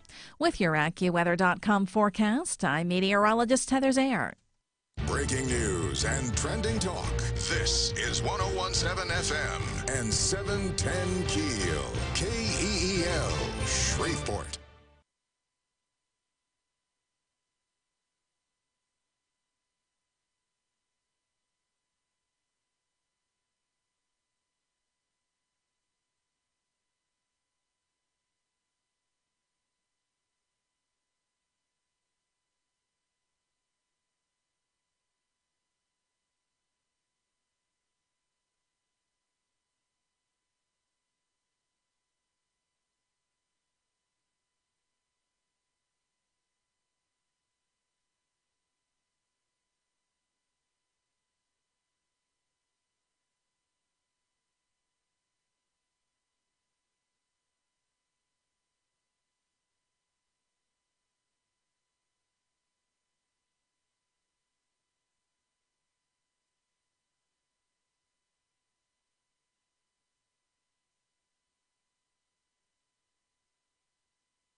Three past 8 o'clock, 1017 FM, 710 KEEL. Robert and Erin way down the other end of the table. Looks like that dining table in Citizen Kane. We can hardly hear each other from so far apart. Erin has local news, and it's up next. Boil advisory in a part of Bossier. We'll have that. Expect some smoke over Barksdale. We'll tell you why. And it's almost time for the biggest Mardi Gras crew in the region. Louisiana State University in Shreveport political science professor Jeff Sato talks about businesses coming to the state of Louisiana, and or how do we keep our own, and a State of the Union message, a little preview there too. Fletcher in sports, no. Matt has sports, traffic and weather all this hour coming up on KEEL.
information. KEEL News now. Scary situation for one local family. Matt Parker has details. Jeremy Dittler has been arrested by Shreveport police after he walked into a home on Forest Avenue and refused to leave. Heidi Gerken says that her kids were playing outside when Dittler came into the home and refused to go. Gerken's husband was able to get Dittler out of the home, but then he broke a window to get back in. Eventually, the husband was able to detain Dittler with zip ties and call police. From 101.7 FM and 710 KEEL, I'm Matt Parker. Boil advisory in Bossier. Crews will be repairing a water main at the intersection of Bascom and Evans in the Barksdale Annex today. As a precaution, city leaders have issued a boil advisory for that area. Expect smoke over the next few days. Officials from Barksdale announcing they'll conduct controlled burns this week. The burn started Monday and will continue through most of the day tomorrow. Uber is another step closer to joining Lyft in Shreveport. According to leaders, the ride-sharing company has officially filed an application to operate in the city. The application was filed on Thursday. City officials say it can take 3 to 5 business days before the application gets approved. The biggest Mardi Gras parade in the area rolls on Saturday. The Crew of Centaur kicking off at 4:30. You know, Clyde Fan has the big, huge family area, and, you know, that's fantastic that Spar has done that. It looks like it could be a cold day with a 30% chance of rain. President Trump's first official State of the Union address is tonight. It's believed the president will stress bipartisanship. The speech is also important for the Republican-led Congress. Folks say how they respond to the president's agenda tonight could factor in their hopes to remain in office with this year's midterm elections. Certainly, their members of Congress, the Republicans especially, are going to be looking to the president for leadership, and they collectively will do well or not do well based upon support for his proposals. Many believe Mr. Trump will stress immigration issues since revealing his plans last week. Doctors across the country dealing with an epidemic of flu cases. In North Texas, at least 60 people have died due to the illness. Dr. Ariel Hayes with the Cook Children's Medical Center believes things will get worse before they get better and suggests if you haven't received your flu shot yet, now would be a good time to get one. You just have more chance of getting sick when there's multiple viruses that are out there. A new study by the University of Maryland is saying this year's flu can be spread simply by talking rather than traditional ways of coughing or sneezing to spread the virus. This winter's extremely cold weather in Louisiana has stunted or even killed many of the tropical plants that normally flourish. Horticulture expert Dan Gill with the Ag Center says it's a good idea to not be in a hurry to give up on a plant this soon after the cold snap. He says they're used to the chilly weather but could rebound. I generally recommend people wait until at least March and even into April to allow tropical plants to sprout back out again. He says some plants won't begin rebounding until March or April, and in some cases like trees, it could be summer before you can properly assess if they're still alive. Music's biggest night wasn't a big deal for TV viewers. The ratings for the Grammys posted a steep decline from last year. Nielsen reports 19.8 million people watched compared to 26.1 million last year. For those slow with math, that's a 24% decline. I'm Erin McCarty on 101.7 FM and 710 KEEL.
9 past 8 o'clock, 101.7 FM and 710 KEEL, and time for traffic. Here's Ruben. Looking right now at some slow-moving traffic on I-220 westbound near North Market due to construction, and we're still seeing some traffic delays on 3132 eastbound near I-49 due to a minor accident. If you have anything to report to us, please give us a call at our Planet Fitness Traffic Hotline, 687-ROAD.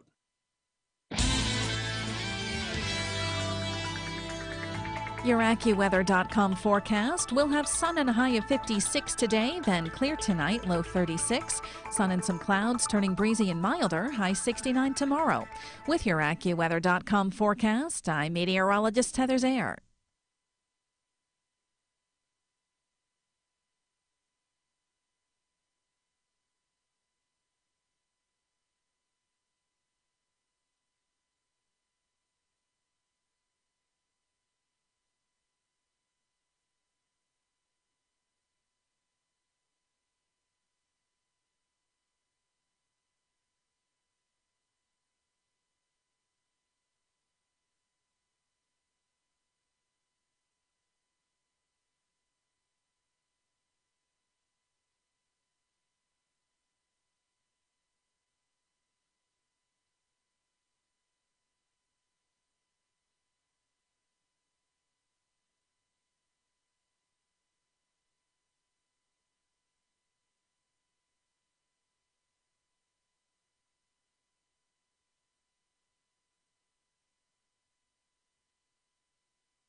What we were just talking about, we'll talk about that in a second. Okay. I mean, not in the Dr. Jeff segment, but later. Yeah, okay. Because I think you make a very valid point. Mm-hmm. 101.7 FM and 710 KEEL. Robert J. Wright and Erin McCarty, 12 past 8 o'clock. Shreveport Security Systems text line, 318-392-1884.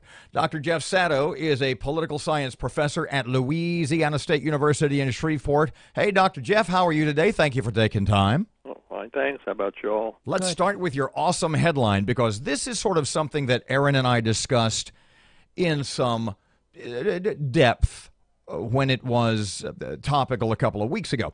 Jeff Sato says, instead of blasting Florida Governor Rick Scott's visit to Louisiana, Governor Edwards should take notes. Give everybody a little background and explain what you mean about Governor Edwards should be writing things down. Yeah, well, a little while back, 10 days or so ago, maybe, Florida's Governor Rick Scott came in Louisiana, says he was on a trade mission, is what he called it. And the purpose of this mission was to entice Louisiana businesses to relocate to Florida.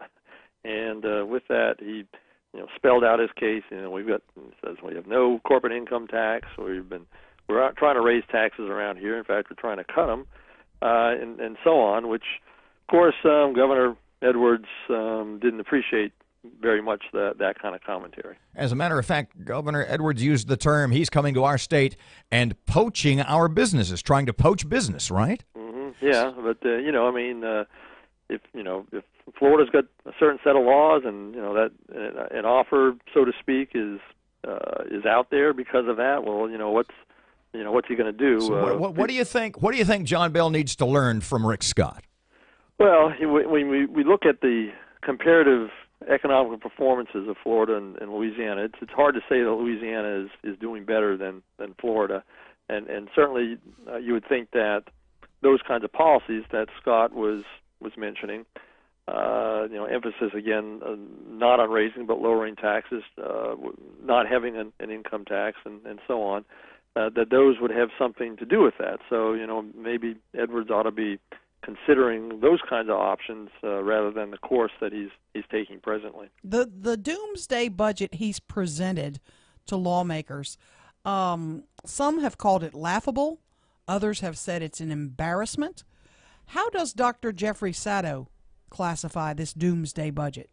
Well, I think in large part is dishonest, because there are a number of things that Edwards could do, in fact, many of them unilaterally, that would save the state hundreds of millions of dollars instead of just doing what we're doing and then slashing programs like he has. And a lot of them are in the area of health care, which is where the lion's share of cuts are coming in that budget.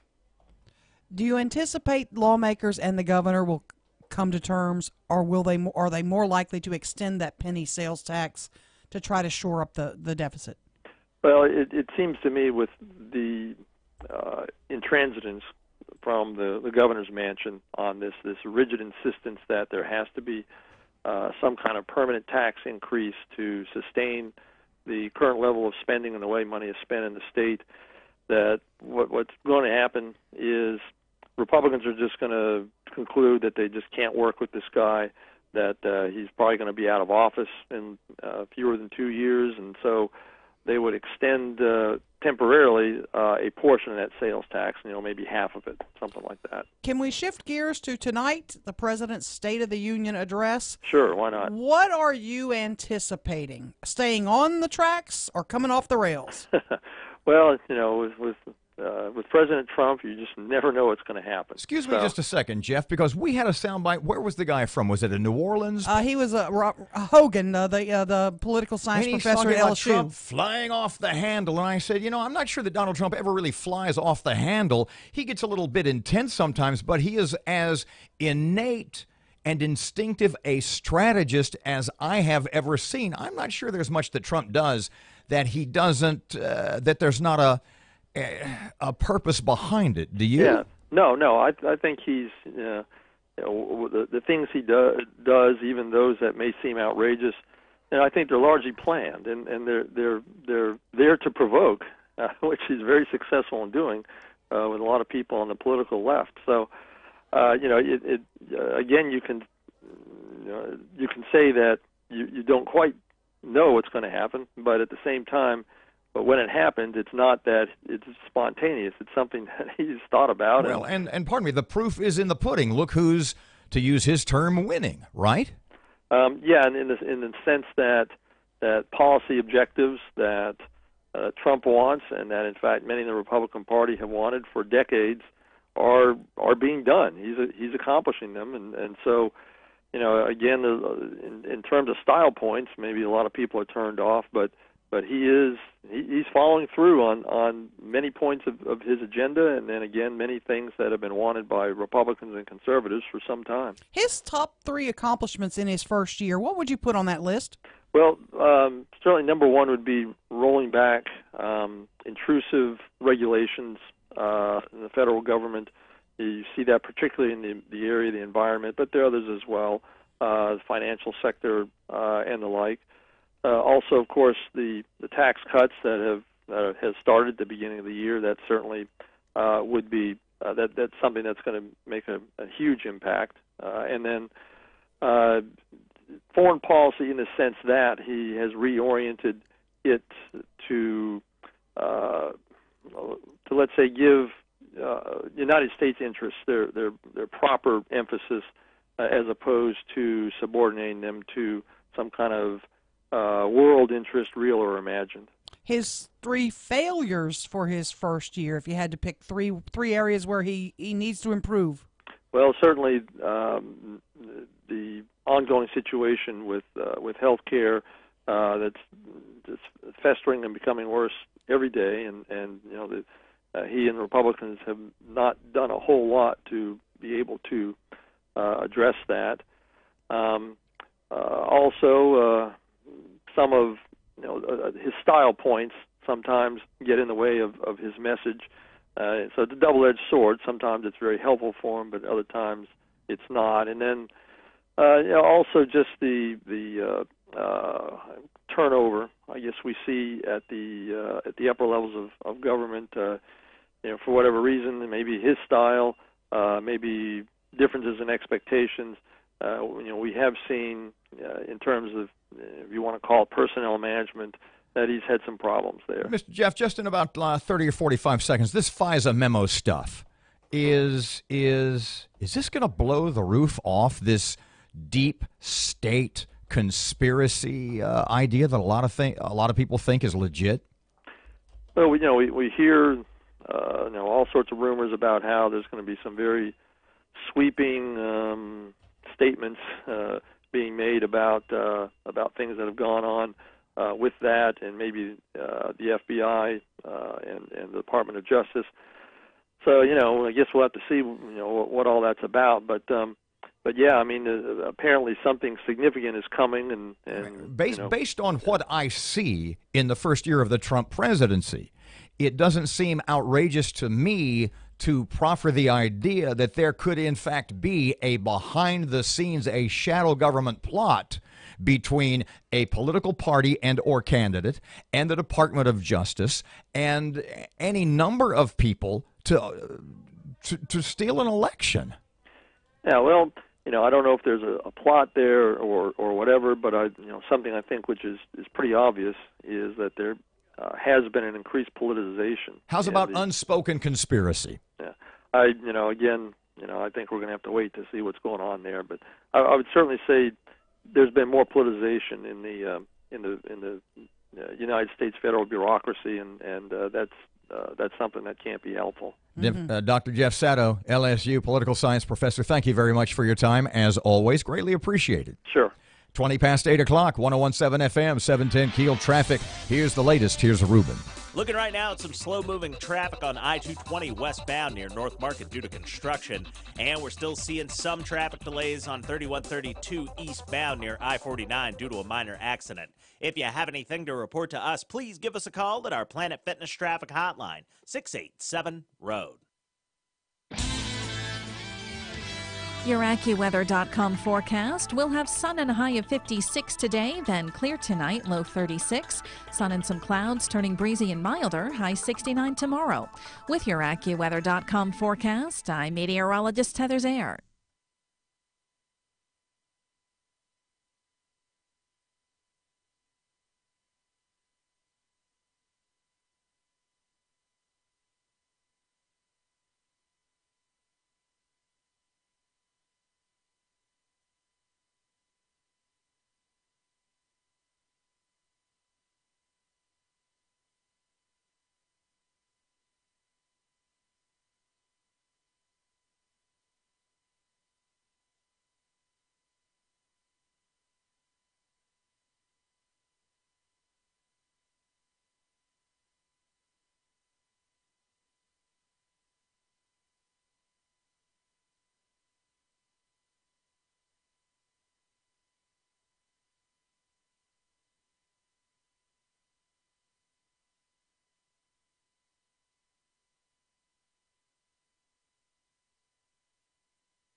Twenty-three past 8 o'clock, KEEL Sports. Here's Matt. The Detroit Pistons have reportedly acquired forward Blake Griffin from the Los Angeles Clippers. A person with knowledge of the deal tells AP that the Clippers would also give up Bryce Johnson and center Willie Reed in exchange for Tobias Harris, guard Avery Bradley, center Boban Marjanovic, and several draft picks. Griffin is averaging 22.6 points a game this season.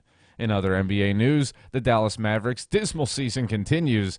They lost last night to the Miami Heat, 95-88, dropping their season record to 16-35. Chief Wahoo's no more. The Cleveland Indians have announced they are removing the logo from their jerseys and caps starting in the 2019 season.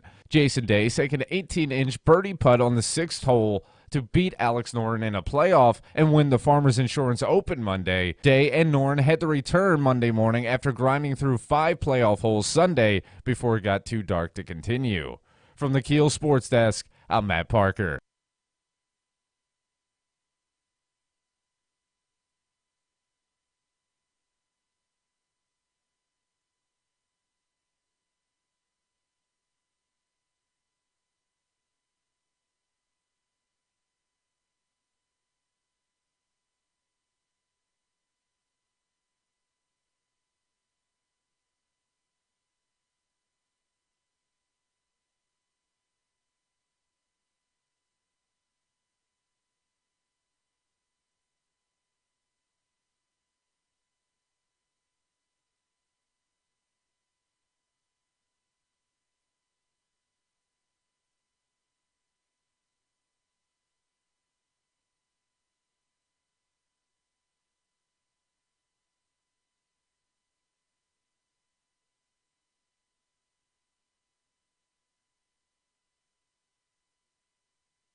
Twenty-five past 8 o'clock. Robert and Erin, 101.7 FM, 710 KEEL. I had mentioned in the 6 o'clock hour, and I'll mention this again, about my sister-in-law, Susie. And basically, you very seldom fly out of Shreveport. I rarely do. If I'm going to the East Coast, I will occasionally. I had, and God, I forgot to mention this, and my brother mentioned it to me, but I don't know what airline it is, just not to get way off the track. Evidently, there's an airline, and they have a new seating arrangement, and it's called Super Coach. Mm-hmm. And basically, in Super Coach, you get free liquor. And whoa! I mention that Wait because a minute. in Super Coach, if you're in regular coach and Super Coach isn't filled, you get to move up and get free liquor. Whoa! Which has nothing to do with my sister-in-law, Susie. Ooh. So if you has everything to do with me. If you Google Shreveport to Dallas airfare, Mm-hmm. the first thing that comes up is nonstop from $223. Okay. Then you see SHV to DFW from $222.60. Then you see Shreveport to Dallas on Orbitz, $203.61. It's a lot of times it's hard to find a flight to Dallas for less than $200. And as a result, more and more people, if they're flying out of Dallas, if they're making that Dallas connection, save a whole busload of money by either driving to Dallas, or a lot more people are flying out of Longview, and or I have some friends who fly out of Alexandria for this savings. So about a week and a half or so ago, my sister-in-law Susie was flying to Orlando to meet my brother, who was there for a golf tournament. Mm-hmm. And here's what she did to save money. Now understand, she's already got, flying from Dallas to Orlando, a $50 one-way fare. That ticket to fly from DFW to Orlando, $50. But to get from Shreveport to Dallas is a couple $100. Wow. And a lot of people, if there were an option to driving to Dallas, might you take advantage of it? Yeah, I would fly from Shreveport if it was about 100. In other words, if they could cut the fare in half. If I know I've got to go through Dallas and they can get me there for 100. I have an option you may want to consider. Okay. Okay. So on whatever day she was flying out of Dallas, I think she was flying out about 3 o'clock. My brother Bill took her over to Marshall at about 7 in the morning. Okay. She caught the Amtrak train. For $19, she took the train from Marshall to Dallas. Time for $19? $19. Breakfast, bar car, all sorts of amenities. Now, the time frame is about 2.5 to 3 hours, the same as driving. It's about figure on 3 hours. Marshall to Dallas. You're sitting. You can do whatever you want. You don't have to focus. You got a few stops, I'm sure. It's okay. There's two. Two stops. One of them is less than 10 minutes. Whoa. The other one is about a half hour. So the point being, it's 3 hours to Dallas for $19, and you ain't driving.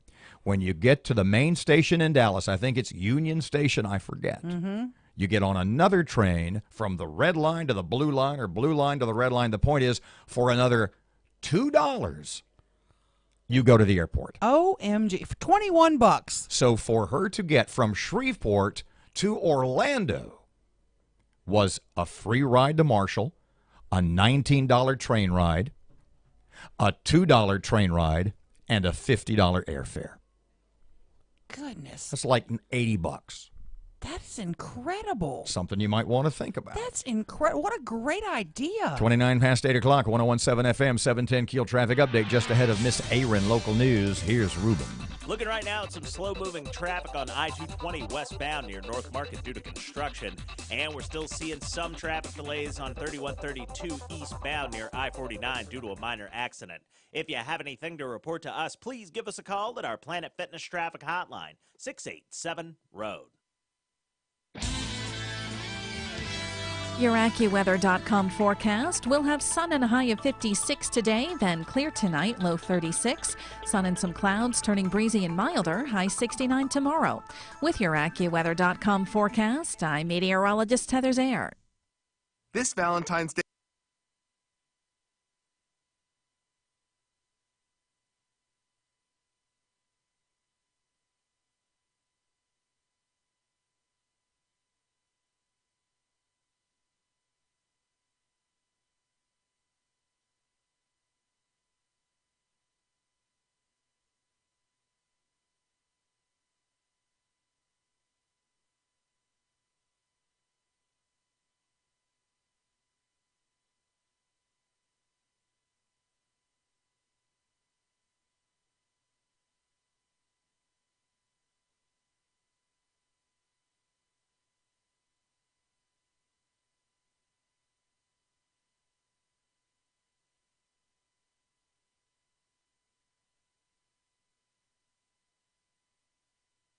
He was on a trade mission, is what he called it, and the like. Also, of course, are being done. You can say that you don't quite know what's going to happen, but at the same time, when it happens, it's not that it's spontaneous. And that, in fact, wanted by Republicans and conservatives for some time. His top 3 accomplishments in his kind of world interest, real or imagined. His 3 failures. Florida. And Florida's governor, Rick Scott, came in Louisiana, says he was on a trade mission, is what he called it. And the purpose of this mission was to entice. When it was, its visit to should take. Yeah.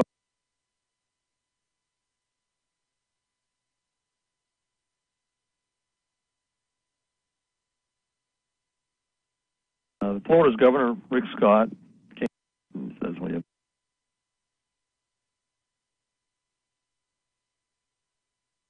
course, governor set of laws, and that an offer, so to speak, is when we look at the comparative economic performances of Florida and Louisiana, it's hard to tax and so on, that those would have something to do with that. So I think in large part is dishonest because there are classify this doomsday budget. Well, I think in large part is dishonest because there are a number of things that Edwards could. Well, I think in large part is dishonest because there are a number of things that Edwards could do, in fact, many of them unilaterally, that would save the state hundreds of millions of dollars instead of just doing what we're doing and then slashing programs like he has. And a lot of them are.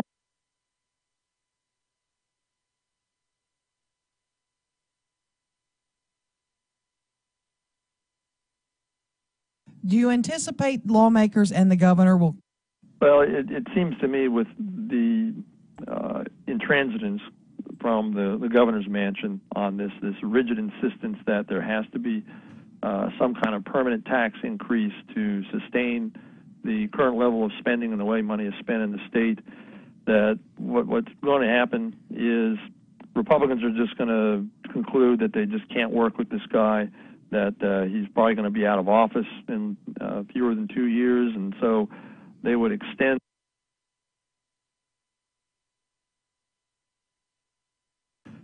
some kind of permanent tax increase to the current level of spending and the way money is spent in the state. The current level of spending and the way money is spent in the state. That what's going to happen is Republicans are just going to conclude that they just can't work. What's going to happen is Republicans are just going to conclude that they just can't work with this guy, that he's probably going to be out of office in fewer than 2 years, and so what's going to happen is Republicans are just going to conclude that they just can't work with this guy, that he's probably going to be out of office in fewer than 2 years, and so they would extend temporarily a portion of that sales tax, maybe half of it, something like that.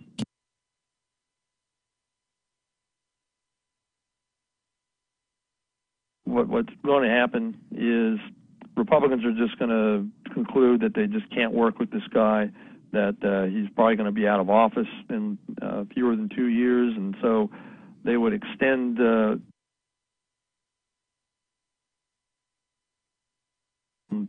fewer than 2 years, and what's going to happen is Republicans are just going to conclude that they just can't work with this guy, that he's probably going to be out of office in fewer than 2 years, and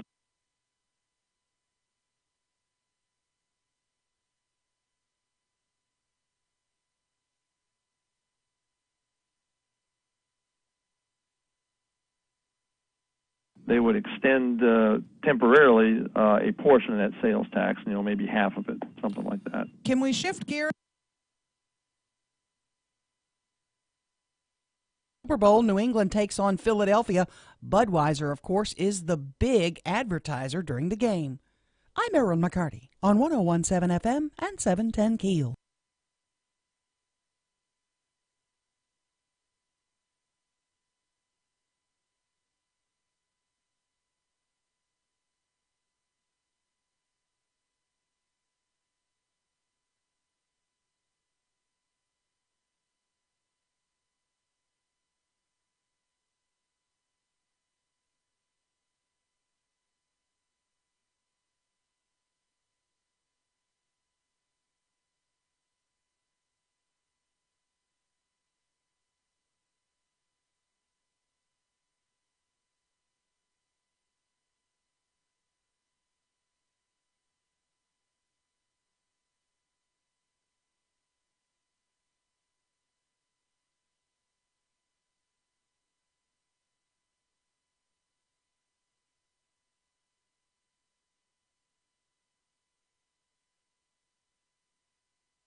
Good morning. It's 8:37. Robert and Erin, 101.7 FM and 710 KEEL. Just this is like for tomorrow morning because we won't have time today. Mm-hmm. What were we talking a while ago? It's Facebook, the new content rules, and Jeff Zuckerberg.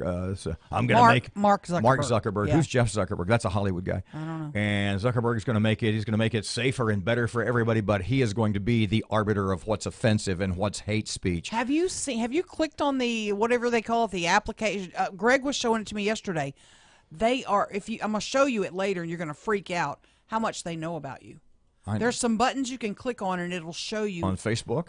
Yes, they already know. I mean, wait till you see. I assume they know everything. They know everything, and they're tracking everything you're doing, and I can show it to you when we get off. It's amazing. What do you think your cell phone does?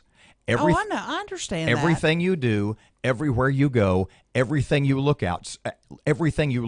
Remember this. Everything you Google, everything you look at, someone has access to and maybe someday might use it against you. 839. That's why I can never be mayor. 839, it's 101.7 FM, 710 KEEL, the latest traffic for Tuesday. Here's Ruben. The intersection of Greenwood Road and Hearn Avenue is dealing with some slow-moving traffic right now. And we have some traffic delays on Airline Drive near Green Acres Boulevard in Bossier City.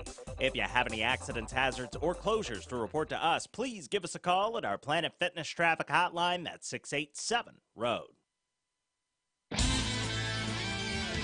Your AccuWeather.com forecast. We'll have sun and a high of 56 today, then clear tonight, low 36. Sun and some clouds turning breezy and milder, high 69 tomorrow. With your AccuWeather.com forecast, I'm meteorologist Heather Zayer.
It's an agency spot. That was the tag on the commercial. Okay. Okay, if you want to call that New Orleans or Dallas ad agency and tell them they're screw-ups. All right. Or if you want to call that bank and say, y'all spot sucks, you do what you got to do. It's 841. It's 101.7 FM and 710 KEEL State of the Union tonight. I mention that because Erin is and has been just emails and texts and all sorts of communications. I'm working on a bunch of stuff. And she getting a little distraught because it's like, bluntly put, that not everybody is willing to drop everything to do our show tomorrow morning to comment on the State of the Union message tonight. Yeah. And Erin sort of threw up her hands. And I got to tell you, I got to agree with this. When you kind of went, don't they know we're the most important radio station in the state of Louisiana? Yeah, you can't be thinking about another radio station interview. Because I had said to Erin, we should be at the top of the list. I said, you know that every radio station in Louisiana, for example, wants Senator John Kennedy for tomorrow morning. Oh, he needs to put us at the top of the list. And she said, doesn't he understand that we should be at the top of his list? Yes. And I thought, there's where you are superior to me. There's where I need to improve, is that I need to adopt that Erin McCarty. What do you mean you don't have time? I will hound you. Don't you know who I am? I will hound you. I will hound your booty. Until you say yes. There's a word for that. Narcissism. And I am the most important. Evidently, I am not narcissistic enough. We are breaking ground. We are a go-to radio station now. By go-to, you don't mean they're going to put the Confederate monument in our front yard. No, they're not. I call that Conmon 18. It was Conmon 17. Now it's Conmon Confederate Monument 18. Yeah. So explain to me, because I saw the story late Friday about the judge's ruling, but this wasn't, by no means was this a final ruling, and in fact, it really didn't have to do with. Well, explain to me what the judge said. Here's what the judge said, and it was in federal court. A federal judge. Essentially, the lawsuit is over ownership of the property that the Confederate monument sits on. I.e. that patch of land on the courthouse grounds. And the United Daughters of the Confederacy asked the federal courts for a temporary restraining order, a TRO, to stop the parish from doing anything with regard to the monument while the legal case moves forward. Right. Okay? The federal judge denied the United Daughters the TRO. And said then no. This guy who was only ruling on the restraining order, the temporary restraining order, sort of, I don't know if he. I mean, he showed his hand. Well, my question was, and that's what I was inarticulately trying to say. So this guy ruled on the temporary restraining order, but then he writes paragraphs and paragraphs about why he thinks the Daughters of the Confederacy are going to lose. Yep. That's not his ruling. That's not his business right now. Well, he's essentially saying, I think you're going to lose. I think you're going to lose. That's why I'm not giving you what you want. Yeah. That's how I read it, and I may be wrong, but that's how I read it. So basically he's saying, I think down the line, another judge is going to rule against you, so I'm going to rule against you now. And it may not be another judge. It might be before him. I mean, he might say, ultimately, I'm going to rule against you, so I'm going to stop you from getting what you want right now because you're ultimately going to lose. Now, I want to be real clear here. We've reached out. I personally reached out to the United Daughters of the Confederacy, the president, I believe, Jackie Nichols, to ask if they're going to do any interviews or release any statement, and she told me we're not at this time, but when we do, she will contact me. So they're trying to decide, do they appeal this latest ruling or do they just wait to move forward with the lawsuit and hope the parish doesn't do anything to the monument in the interim? It would seem to me, based on what some people have told you, that nothing is going to happen, and you can tell me about that in a couple of seconds. It would seem to me, based on what people have told you, that nothing with the monument will happen as regarding moving the monument until the ruling is final.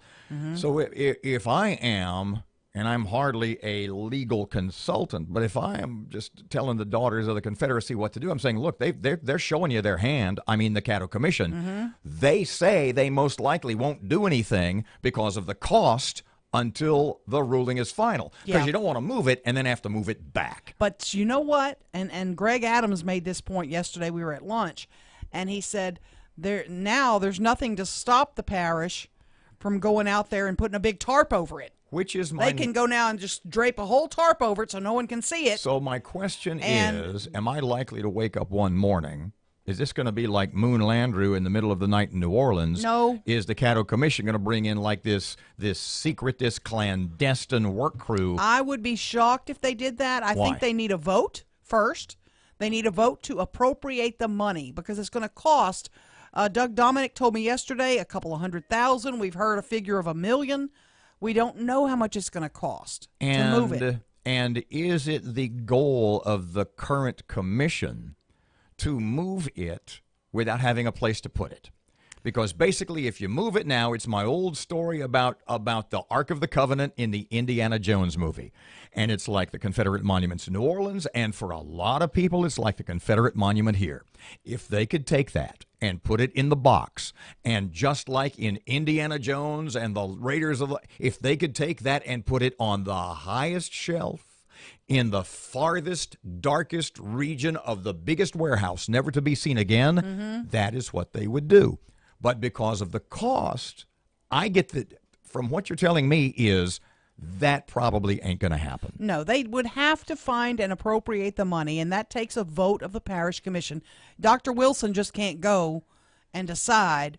They voted to move it. I'm going to move it. Let me go get a bid, and with no place to take it. And no place to put it. I mean, Norton's offered to be the home for it. I mean, a lot of folks have said they would take it. So unless we come up with a benefactor who's going to drop about $500,000 to the parish, it'll probably be there a while. Yep. 848, 1017 FM, 710 Keel, traffic and weather, and Your Money Now coming up next. Zoom.com.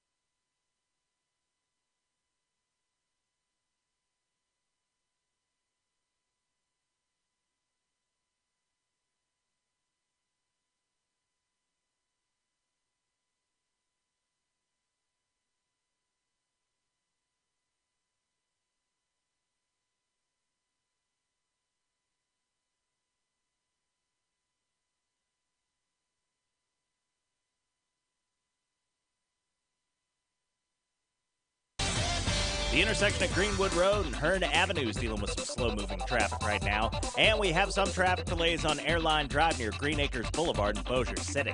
If you have any accidents, hazards, or closures to report to us, please give us a call at our Planet Fitness traffic hotline. That's 687-ROAD.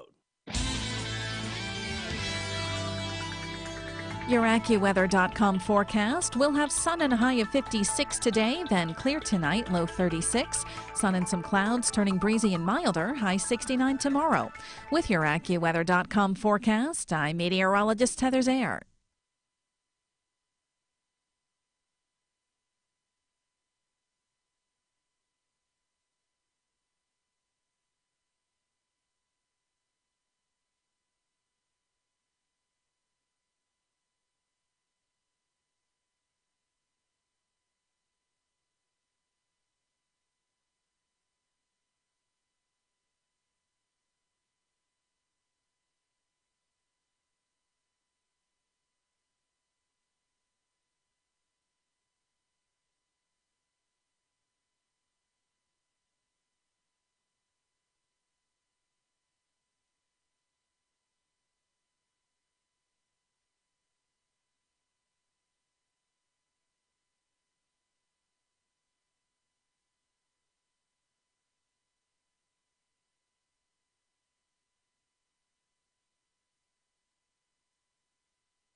You're listening to American Ground Radio's Morning Minute. This evening, Donald Trump will give his first State of the Union address to a joint session of Congress. He's likely going to talk about the tax cut bill, ending the Obamacare mandate, cutting back on regulations on small businesses, and eliminating other restrictions that have been holding back the growth of our economy, not to mention his promise to protect America and strengthen our national security.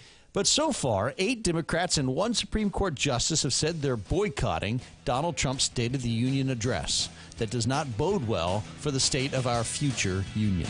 American Ground Radio, where building a better America begins with building a better us. Return each weeknight from 6 to 7 p.m. with Louis R. Abalone and Stephen Parr on 101.7 FM and 710 KEEL, and streaming live at KEELnews.com.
Telling you, hope Trump comes out with a seltzer bottle tonight, whips it out, and sprays the Democrats.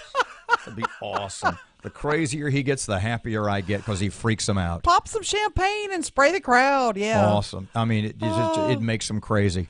I mean, go look at that, like that all those celebrities doing, it was 101.7 FM, 710 Keel. Robert and Erin is like Mark Ruffalo, who's crazy, and Michael Moore, who says we have to do away with a system that got Donald Trump into the White House. Well, those are called elections, dude. Mm-hmm. So, I mean, what, but it's making them insane. Yeah. Everything he does makes them crazy, and the more stuff he does to make them crazy and makes them play their hand as the nut jobs they all are, the radical leftists who want to destroy this country, good for him. Spray him with champagne, pop the cork, let's have a party.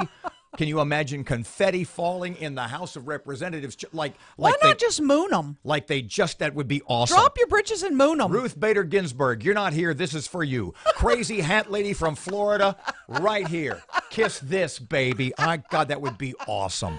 If he mooned the crowd, oh my gosh. I would. Wow. That would be incredible. Oh, my goodness. I said before, Donald Trump is the greatest, and Jeff Sato agreed. Donald Trump is the greatest instinctive strategist you'll ever see. Does he go off the rails tonight or not, you think? No. What do you mean by off the rails? Off the rails to who? Does he stick to the script or not? Who cares? Who cares? America is awesome right now. It's working. Look at your IRA. Look at the unemployment. My 401k, I'm telling you, it is unemployment booming. figure. The unemployment figure, and this is the amazing thing I don't comprehend. The unemployment figure for Black Americans is the lowest it has ever been. And yet African-American legislators are saying, this guy hates blacks. We're not showing up tonight. Okay, you're the ones for open borders. You're the ones who are hurting your own constituents, not the President of the United States that says, stick with me and we'll all get rich. 8:56, back tomorrow morning, 6 till 9. Here comes Kim Commando on Keel.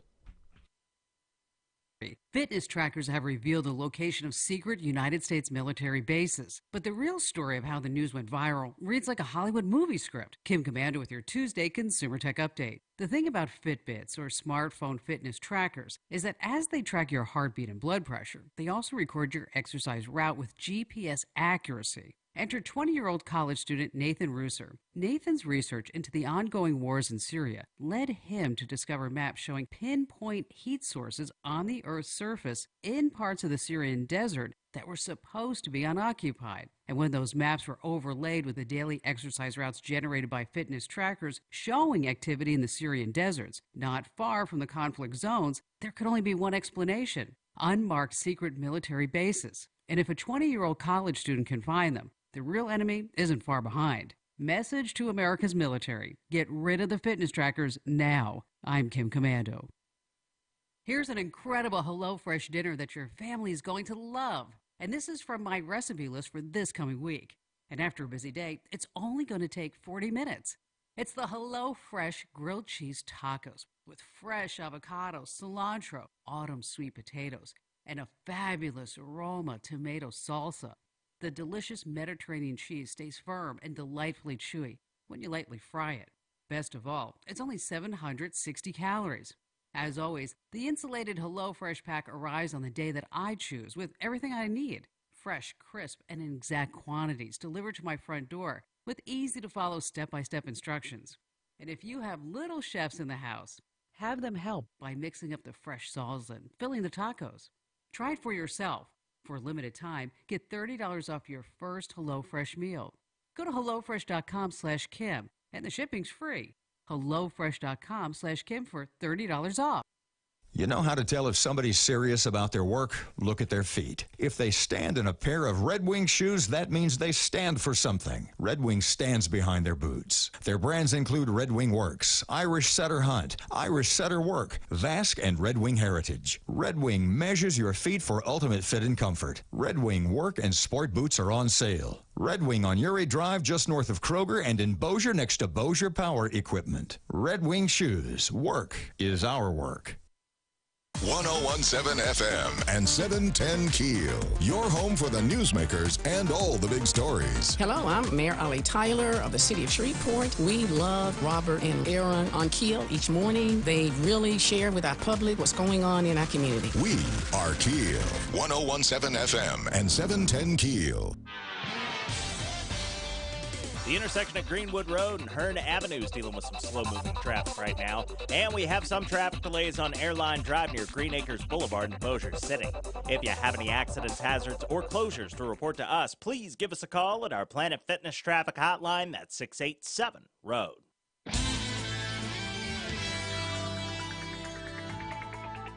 Your AccuWeather.com forecast. Plenty of sunshine with a high of 56 today, then clear and moonlit, low 36 tonight, turning milder, high 69 tomorrow.